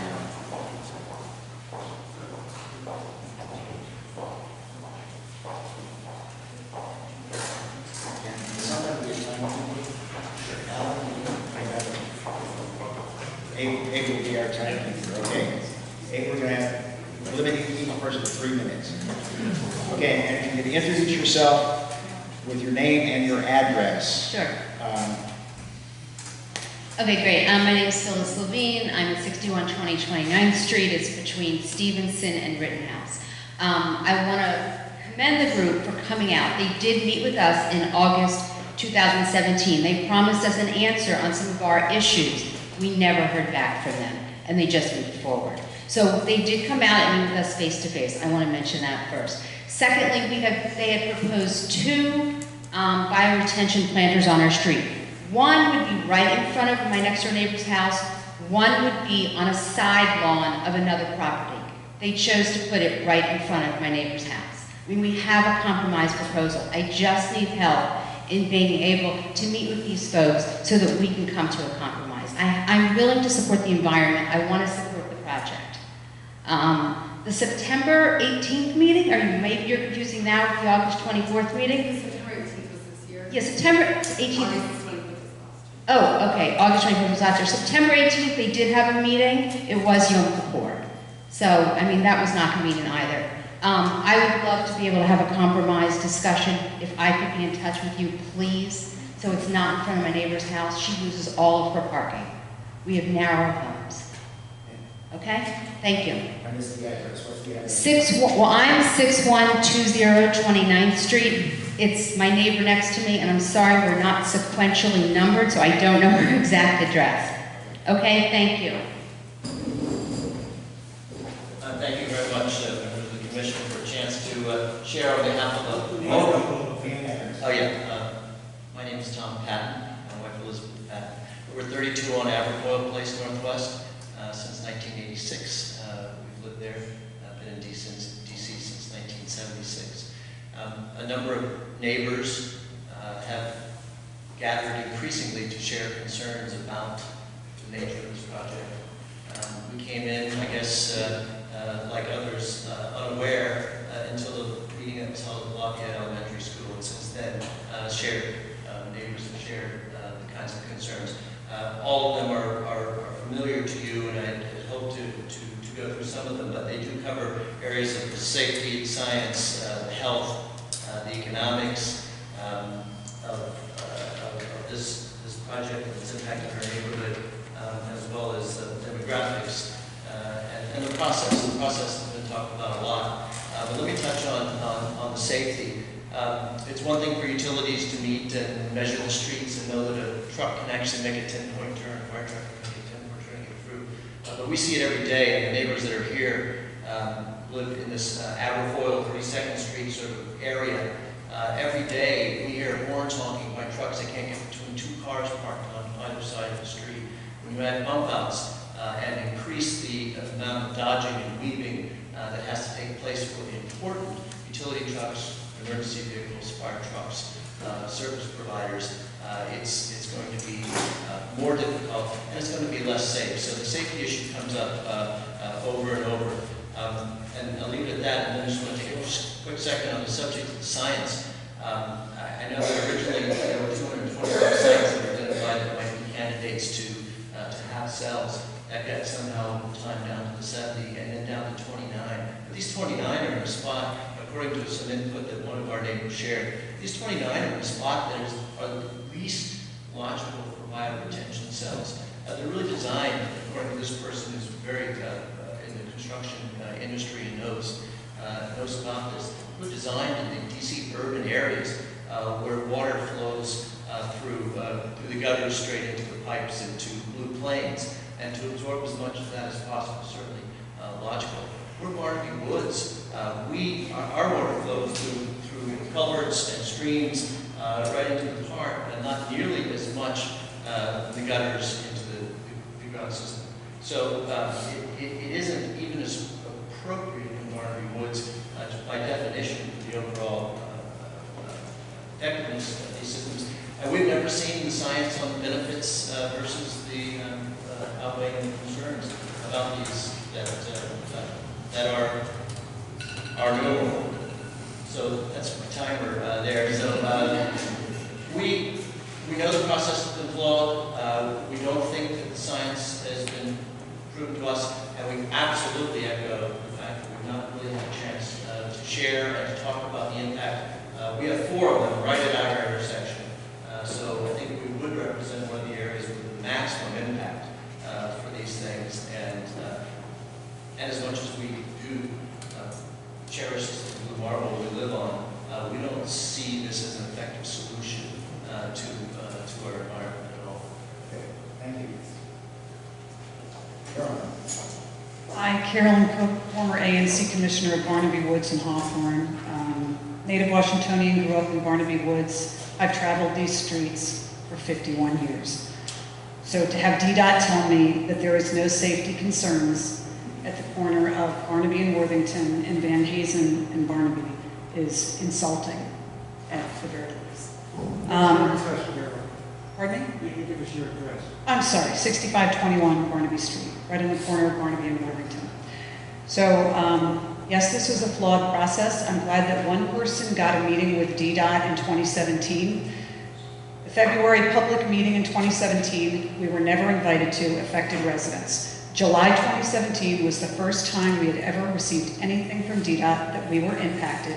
We immediately responded and requested an on-site meeting. Nothing. 1 year goes by. I asked, will you come out and talk to residents? No. Will you mark up the pavement so we can see 55, I'm sorry, I quoted wrong, Becky, 55 feet, 2 whole homes, and 35 feet in front of ours. And no, they couldn't accommodate that either. So there has never been a single meeting. anything. And Barnaby Woods, by the way, is 30% of this project. 10 spots out of 29. This is obscene, with no justification. And by the way, we have a huge McMansion that was built next door to us, 3.5 stories high. We have had a gutter buddy for over 1.5 years covering our sewer. No water is even going down there. You know what we got? Rats coming out of it. How many rats are living there? It's so flooded underneath our system that we got to divert water away from the sewers. I had a conversation with DC Water, who is also doing bioretention sales. And I think that this is really important for the commission to know, because they are totally on top of this. They met with residents. They will meet with one resident that complains or a whole block. And when there was a bioswale going in on a block, the whole block got notice of this. Whereas we got 1 neighbor, 2 neighbor, 3 neighbor, most of our block has no idea. Most of our neighborhood has no idea that we're getting 10 bioswales. She also said that they would work with residents. There were design options. People felt very good about this. Overall, it was a success. So it was an incredibly different project and approach. And they also maintain these once a month. Residents aren't required to do anything. They will come out and weed, declutter, de-debris, all that good stuff. And they actually have little ID tags, so you can call and say, there's a problem with Becky's paving alley that hasn't been done in 5 years, and DC Water will actually come out and do something about it. So I just want to say that this is one of our intersections. This is Barnaby and Worthington. It's an acute angle intersection. You all have seen it. I tried to hand these pictures to DDOT at the meeting on Yom Kippur. They wouldn't take them. And I said, the problem with this and the problem with Van Hazen. Oh, sorry. The problem with Worthington and Barnaby and the problem with Van Hazen and Barnaby is they are acute angle intersections, which means visibility is impaired. And so when you try to round this corner from Barnaby or Worthington, you have to go way out to make that turn. Now imagine when a bioswale is 7 feet wide, that you are actually pushing people into the traffic. And what I'm very concerned with is the possibility of near misses and maybe even a head-on collision. Thank you. Elizabeth Richardson, I'm just here on behalf of my dad lives at 3245 Worthington. He just couldn't stay up this late. But 3245 Worthington, there's a swale directly across the street from him. And I wasn't really prepared to speak tonight. I would have brought some notes, but I will start by saying the notice was abysmal. We found out about the project from a piece of paper left with the newspaper down the street. My dad lives on a hill. It was left with the post, and I went over there that day, and he just, what is this, you know? And it said we could contact the DC government or the right agency, but it didn't have any contact information on it at all, just that. So, and we were never notified about that August meeting of last year. But what it's already a very, when traffic is coming in and going out on Worthington, people use it to get in and out of Western Avenue, Pinehurst Circle. It's already tough enough with 2 cars going in separate directions. To remove a whole lane of traffic, you know, to remove that with the swale, I can't even imagine it. Let's say 2 cars, they can't get past each other, and they need to back up. Maybe it's raining and there's not enough room for them to pull us aside, but oh, now there's people behind them. And I just can't even imagine that. I grew up there. I know how bad it is already with the traffic. Last of all, there are some houses on the hill, technically on Barnaby Street, across the street from my father. Those people always choose to park in front of his house. It's easier for them than to drive all the way up the hill to their driveway. Sometimes between those 2 houses, there can be 6 or 7 cars. They park where the swale is going. So suddenly they don't have their spaces anymore. They're all going to park in front of my dad, and the people next to him already don't have enough room for their own cars. I just can't even imagine there's going to be nowhere close to enough. The amount of parking being removed is crazy. Pardon me? 1 more minute. So safety, parking, and I completely second what Mr. Patton said about whether or not this is the best possible technology for handling stormwater runoff. But I think the thing that gets me the angriest is the utter lack of notice. It would never stand up in court. This wasn't notice. It was an insult. And I think it's going to be a huge safety issue to remove that effectively lane of traffic, not just for parking reasons, but when cars are coming by, there's just not going to be enough room for the 2 lanes that go up and down there all day long. It's kind of a busy street at times.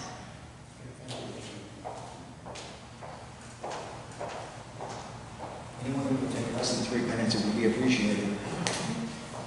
I will try. I'm Joe King. I live at 6666 32nd Street, just up from Aberfoyle. Just a little distance away from where Mr. Patton and his wife live. I'm not going to get into the traffic issue, the parking issue. That's covered, that we are short of time.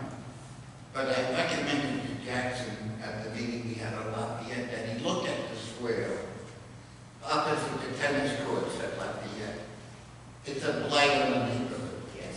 Yes. It affects property value.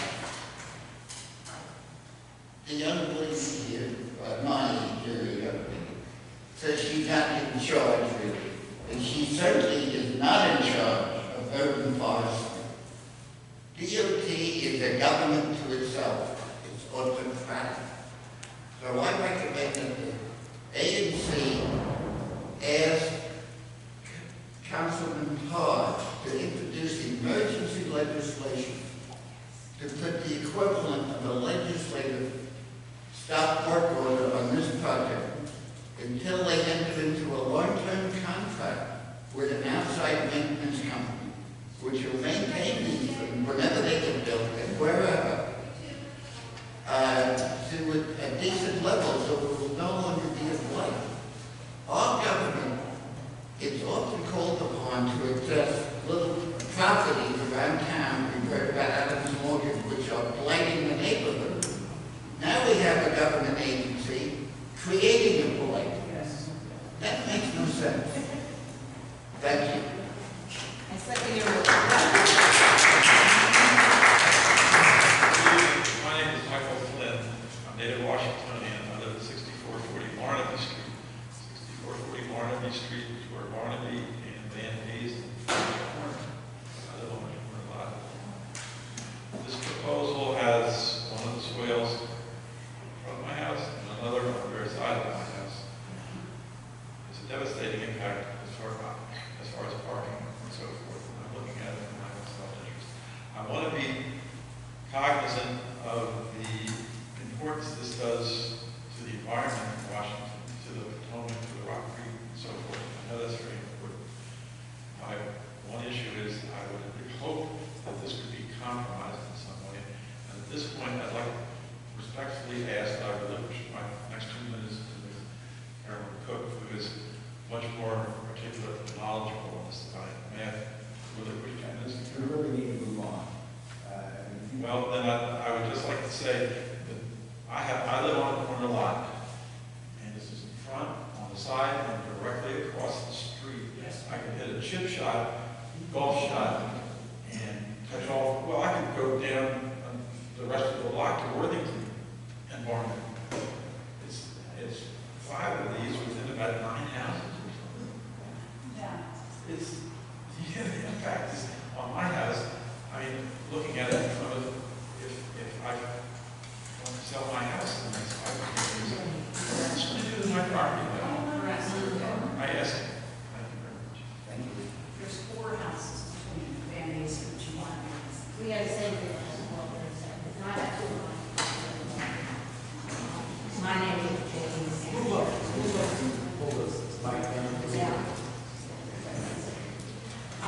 My name is Jane Asher. I live at 6443 Garden Street. And I guess we've been there in that house for 52 years. So I would like to say we have had a wonderful community that's been growing and growing. Along with growing and growing, we've got more kids. And the traffic going down Barnaby now is no, there isn't a policeman that has been seen there for miles. And I think these kids coming home from school, the larger group, it's scary to see them pile along. The kids do not take this, straight, narrow path all the time. And it is a real security problem. Additionally, I would like to join all those who have said there was no notification, mail or whatever. We wound up, because I can't remember who handed us one, but my God, I went around and nobody had any idea what was going on. So that's not really very kind to those residents who kind of count on people to back the community. It wasn't done. It was not done. Thank you. Hi, I would just like to clarify something. There was a reference to an August 24th, 2000. Phyllis Levine, 6120 29th Street. I spoke earlier. There was a reference to an August 24th, 2017 meeting. I just want to clarify, that was in front of my house, specific to the bioretention planters that were planned on our street. So the fact of calling that a community meeting is quite a stretch. There was no discussion about any bioretention planters on that evening anywhere else in the community, unless there was a meeting held elsewhere in the community. But it was in front of my house on 29th Street. Thank you.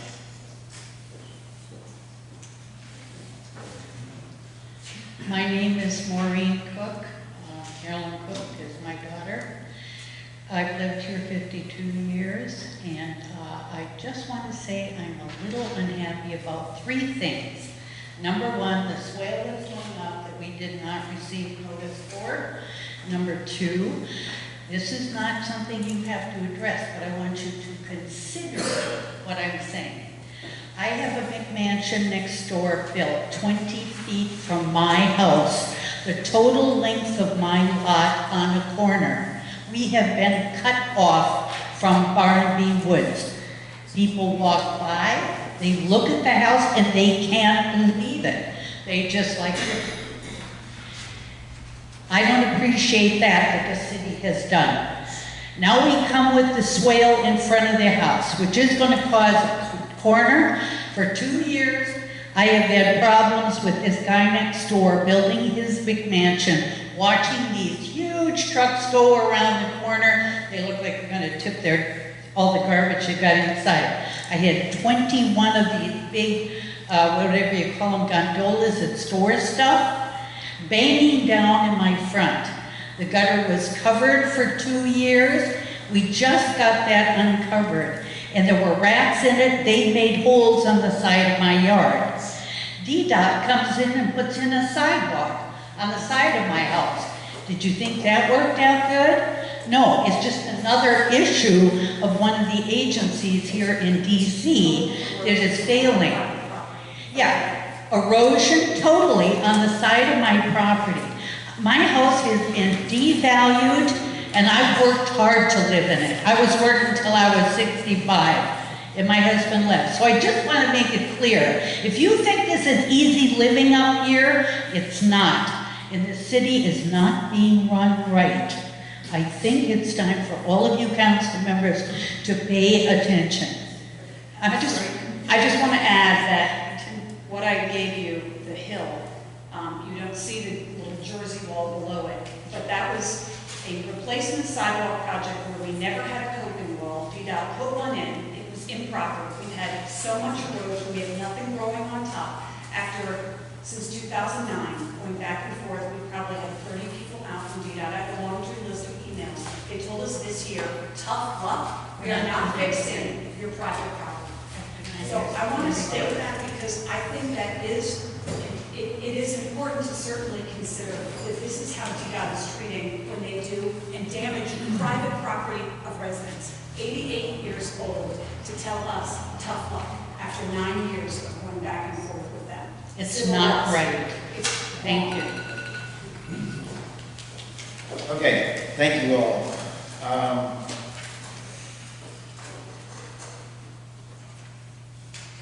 I'm going to make a motion that we send a letter letter to Jeff Marushian, DDOT Director, with copies to the council members, certainly the council members, Councilmember Todd, and the mayor, and that we raise these issues with the DC government, all the things that people have told us today, and particularly the procedural issues, I think, and ask that this whole project be stopped until there is an adequate community outreach and consideration of alternatives and demonstration that this is going to be the best way to solve the problem. I just don't think DDOT has done a good job with this.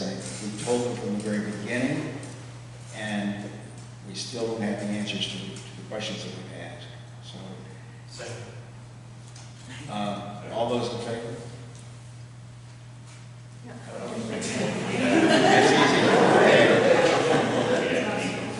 We'll certainly emphasize maintenance. What I plan to do is certainly attach the excerpt from our minutes to the letter, so that everyone will understand exactly what the concerns were and to take. Can I make one quick comment? I know the way you said you had traffic studies done, but if they were done on a piece of paper, they don't make any sense to how our neighborhood operates and where people park. Fire engines have to make 360-degree turnarounds to go down and up over the streets. These two things on the same street make it difficult for a fire engine to get down there, because they already have difficulty getting down there. I think that point has been made in the Okay. Why are none of these east of the park? Why are they, am I missing something here? What was that? What was your question? Why are none of these east of the park? Why is it all right here? Well, I think what she said is that there have been a lot of them, hundreds, I think she said, in the rest of the city. I did ask the chair of the ANC in Georgetown what happened with there were proposals for fire retention areas in Georgetown. That was nixed because the Commission on Fine Arts has to approve anything in that historic district of Georgetown. We don't have that to fall back on here. So, okay, we got to go on to some other things. Could we get the areas where the other ones we put in the city? I'll certainly ask them. Okay, with that. What? How will it impact the resolution of the outcome of your request of your proposal? Well, we'll certainly be following it. I mean, as soon as we learn anything, we'll pass it on. Will you have an update for next meeting? Well, if we have anything to update, actually Jeff Marushian is going to be at our next meeting. So November 26th. This is not the topic that we're used to address. But Will they be here on this meeting that you mentioned, Abe, for Oregon Avenue? Should be here in 2 days? Yes, they will. yes. The director is going to be here? Yes. Okay. Well, there'll be an opportunity to talk to him. And the council member will be here too. Will we be welcome? I mean, or It's an open meeting. Chairman, please move on to the next item. Somebody's here for other items. What? Somebody's here for other items. Yeah, I know. I'm anxious to get on to that. Okay. The next item on the agenda. One thing is just, since we are, Jack, if I may, since we are moving on to another item, I know there's probably going to want to be discussion about this. I would just ask that maybe if you wouldn't mind moving into the hallway and maybe closing the door and speaking quietly. We do want to make sure the other folks on here what they are here. Okay. Celeste, is she here? Celeste Duffy here? Oh, hooray, we dropped that off our agenda. We'll talk about leak collection another time. Okay. All right, the last item on the agenda, and we're going to deal with this just as quickly as we can, is discussion about whether to request that DDOT conduct a study of the impact of eliminating reversible lanes on Connecticut Avenue, including the impact on surrounding streets and timing lights on Nebraska and Military Road. Chris. Okay, so I'm not going to read every line of this proposal here, but it basically follows what was proposed by our other two ANCs, 3C and 3F on Connecticut Avenue. Basically what this proposal asks is that request that DDOT do a study of Connecticut Avenue from Calvert Street all the way out to Military Road. And the study will look at eliminating the reversible lanes during rush hour, and steps to increase walkability, safety, and parking. We've added a few things to the proposal and to be more neighborhood specific to our ANC. And so we ask that any changes to the current traffic patterns on Connecticut Avenue reflect conditions in our ANC. Neighborhood streets like Reno Road, Nebraska Avenue, Nevada, Military Road, and Chevy Chase Parkway may receive additional traffic. Changes made on Connecticut Avenue. Intersections of Connecticut Avenue, Nebraska Avenue, and Connecticut Avenue, Military Road are particular concerns right now, even with the express reversible lanes, with 4 lanes of traffic going downtown. We have backups at these intersections, so we're concerned that when it goes down to 3 lanes or less, backups will be greater. We're concerned about the commercial area backing up because there's fewer lanes going downtown after Military Road. And, I think it's a great idea to get rid of the reversible lanes, but there are going to be a lot of ramifications, and they need to be looked into in detail, otherwise we're going to have a lot of unhappy people throughout our whole neighborhood. For these reasons, ANC 3G urges DDOT to conduct a comprehensive study of current Connecticut Avenue traffic patterns and broadly evaluates the potential consequences of any changes in policy, and also considers a wide range of potential changes that could be made, including but not limited to changes in the rush hour reversible lanes, adjusting the timing of stoplights, establishing dedicated bicycle lanes, and creating other dedicated lane options. So that's another thing we've asked to look at, bicycle lanes. So if we get rid of the reversible lanes and add bicycle lanes, you're talking about 2 lanes of traffic on Connecticut Avenue going downtown instead of 4 rush hour. So, there's a lot of implications here. DDOT study should also evaluate the impact of any changes on businesses and parking in the portion of Connecticut Avenue north of Military Road, including possible traffic backup to and through Chevy Chase Circle.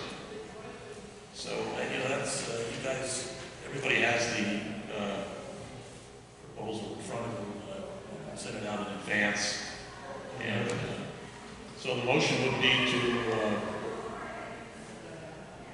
well, I think we need to have some discussion first from the commissioners. I know the commissioners have any discussion, then we can ask people in the audience.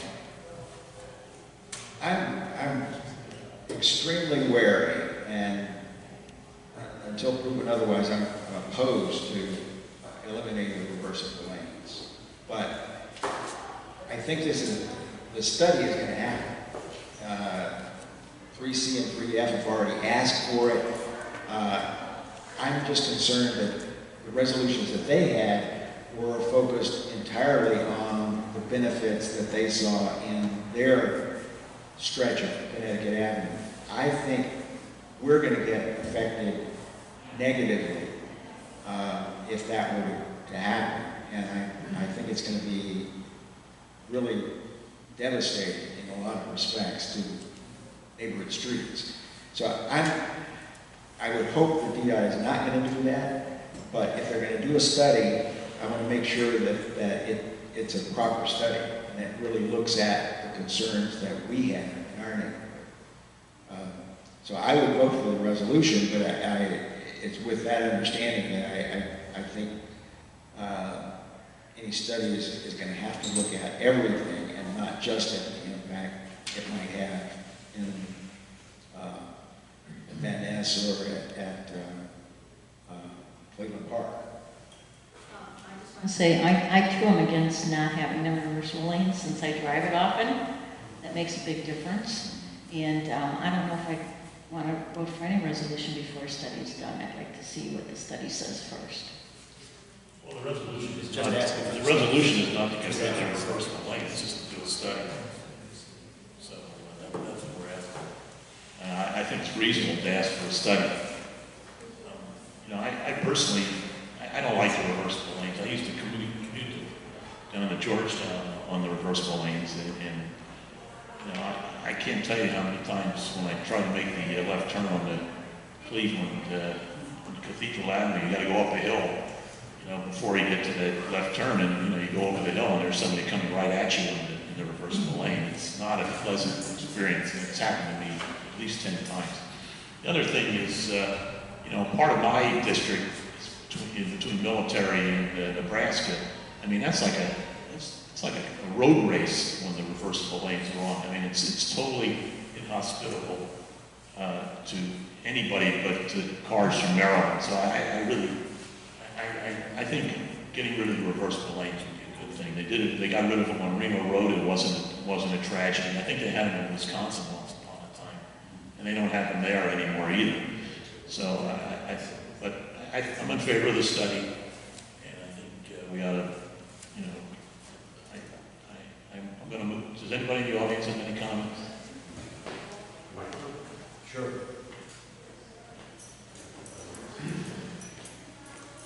So I'm Steve Seelig. I'm not in your ANC, but I wanted to be clear that since I'm on the other side of where ANC is located, the impact of Connecticut Avenue is profound to me.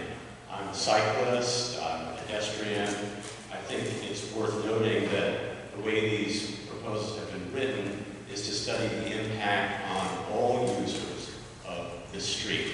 I've heard from the dais that there have been concerns about driving, and this proposal is far broader than that one. I would also suggest that having a protected bike lane and studying the issue of reversible lanes, the two are not incompatible whatsoever.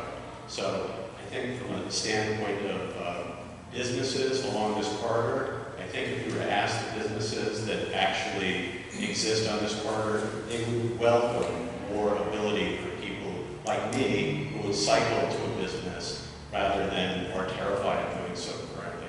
So I do want one point of clarification, because I thought, Chris, that you said that the resolution dealt with the issues up to Military Road, and if it doesn't encompass all of Connecticut Avenue up to Chevy Chase Circle, I would offer a friendly amendment at that stage.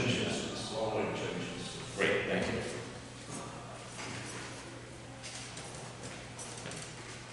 Hi there, good evening. Josh Rising, I live at 3506 Patterson. I want to thank you guys for taking this up and considering the important resolution. I think from my standpoint, this should be kind of framed to some degree in the discussion that's happening around Vision Zero right now.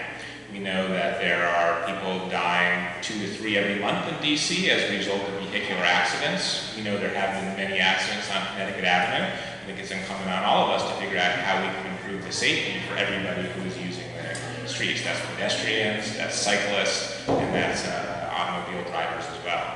So really thank you guys for taking this up. Clearly any study should be looking comprehensively at the issues. We don't want to be making things worse on other roads, but I think we do have some important opportunities to improve safety.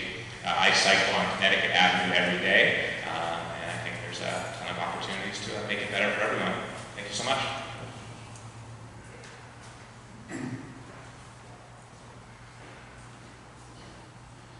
Good evening.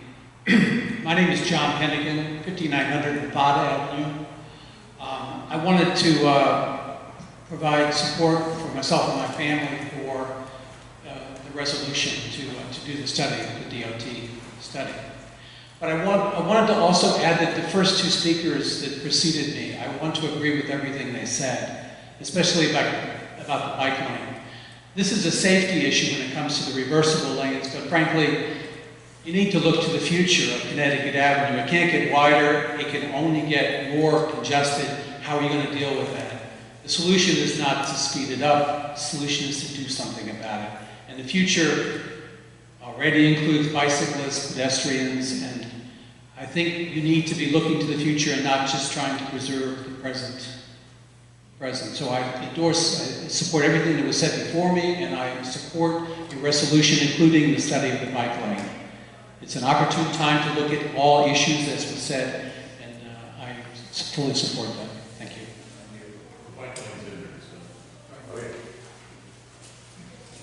I'm Cal Simone. I'm on Nevada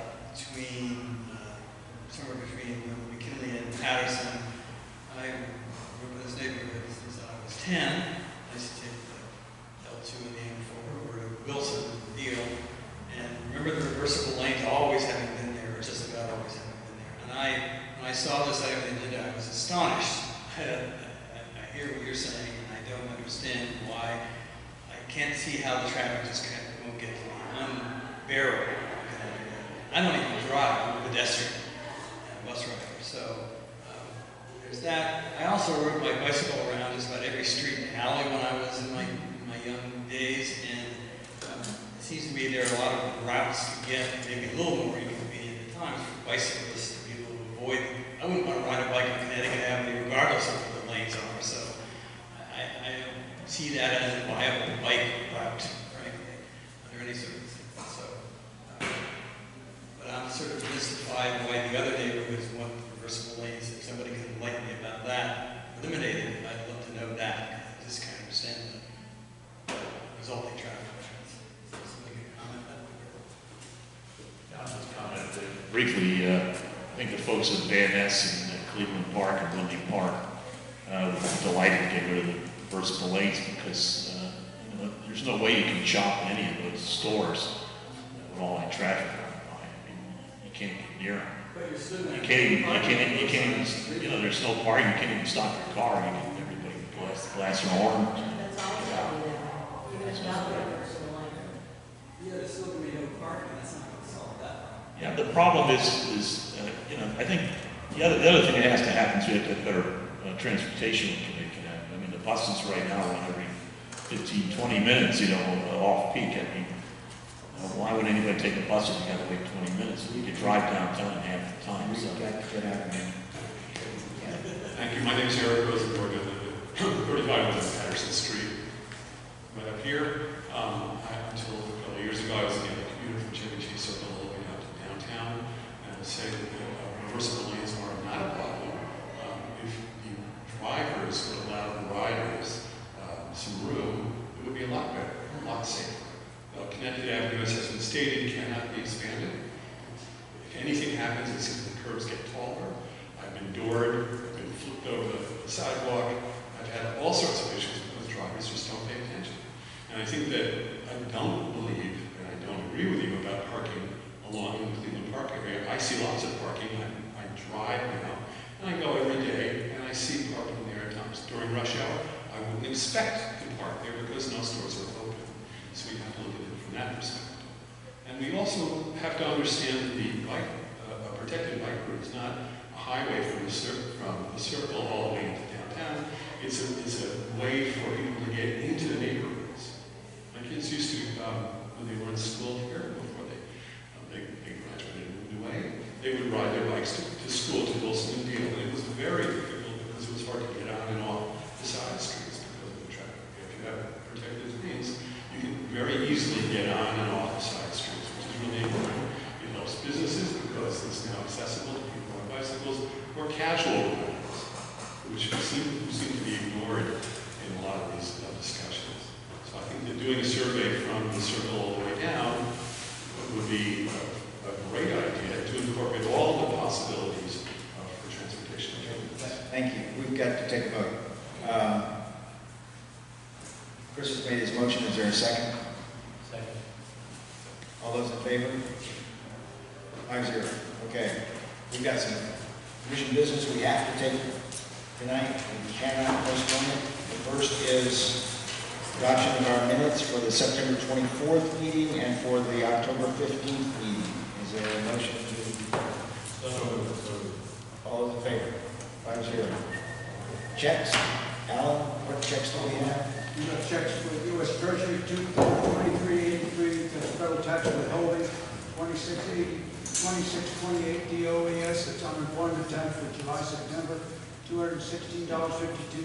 Paid to Stephanie for our GoDaddy internet fee, $141.04 for Verizon, $15.94 U.S. Treasury related to federal tax withholding, $136 for the post office box rental. Okay. All those in favor of approving those checks? 5-0. Okay, we also have the budget for FY 2019. The major change in that, or the change that we need to focus on, I guess, is we've increased Stephanie's rate by $1 or $21 an hour, and that's effective January 1st. Other than that, the budget is basically carry over the things we've had. And grants. Pardon? The grants for the carryover. Got the grants carried over. Okay, all those in favor of approving the budget? Becky? I'm sorry, about a raise? About what? A raise? Yeah. Yes. Shouldn't it be a little bigger? Certain percent, I mean, I hate Well- to say that in front of her, but when you raise it, don't you have to do a certain percentage? No, you can do anything you want. It's from 20 to 21. That's back to what we were paying prior. I just think it should be one. Well, is there anyone else who feels that way? You'll have to figure out the implications of that would be for the year. My only concern is what ramifications does it fall back? Well, we can always do it again, like, raise it, like, we pass this now, then We could change the budget, we could modify the budget or later. Okay, let's let's get it done. Okay, all those in favor of adopting the budget? 5-0. Okay. You also have to approve the fourth quarter report, which is being distributed. Is there a motion to? I'll make the motion to adopt it. Second. All those in favor? 5-0. Okay. And we got lots of things to do on our next meeting. Oh, one more announcement that should be noted. We got an allotment, our fourth allotment from 20, it says 2108, it should be 2018. That's what? We got our fourth allotment for the last year. Okay, allotment for last year. It came in Okay. on about the 8th of October. Okay. Okay. Okay. Adjourned. Thank you.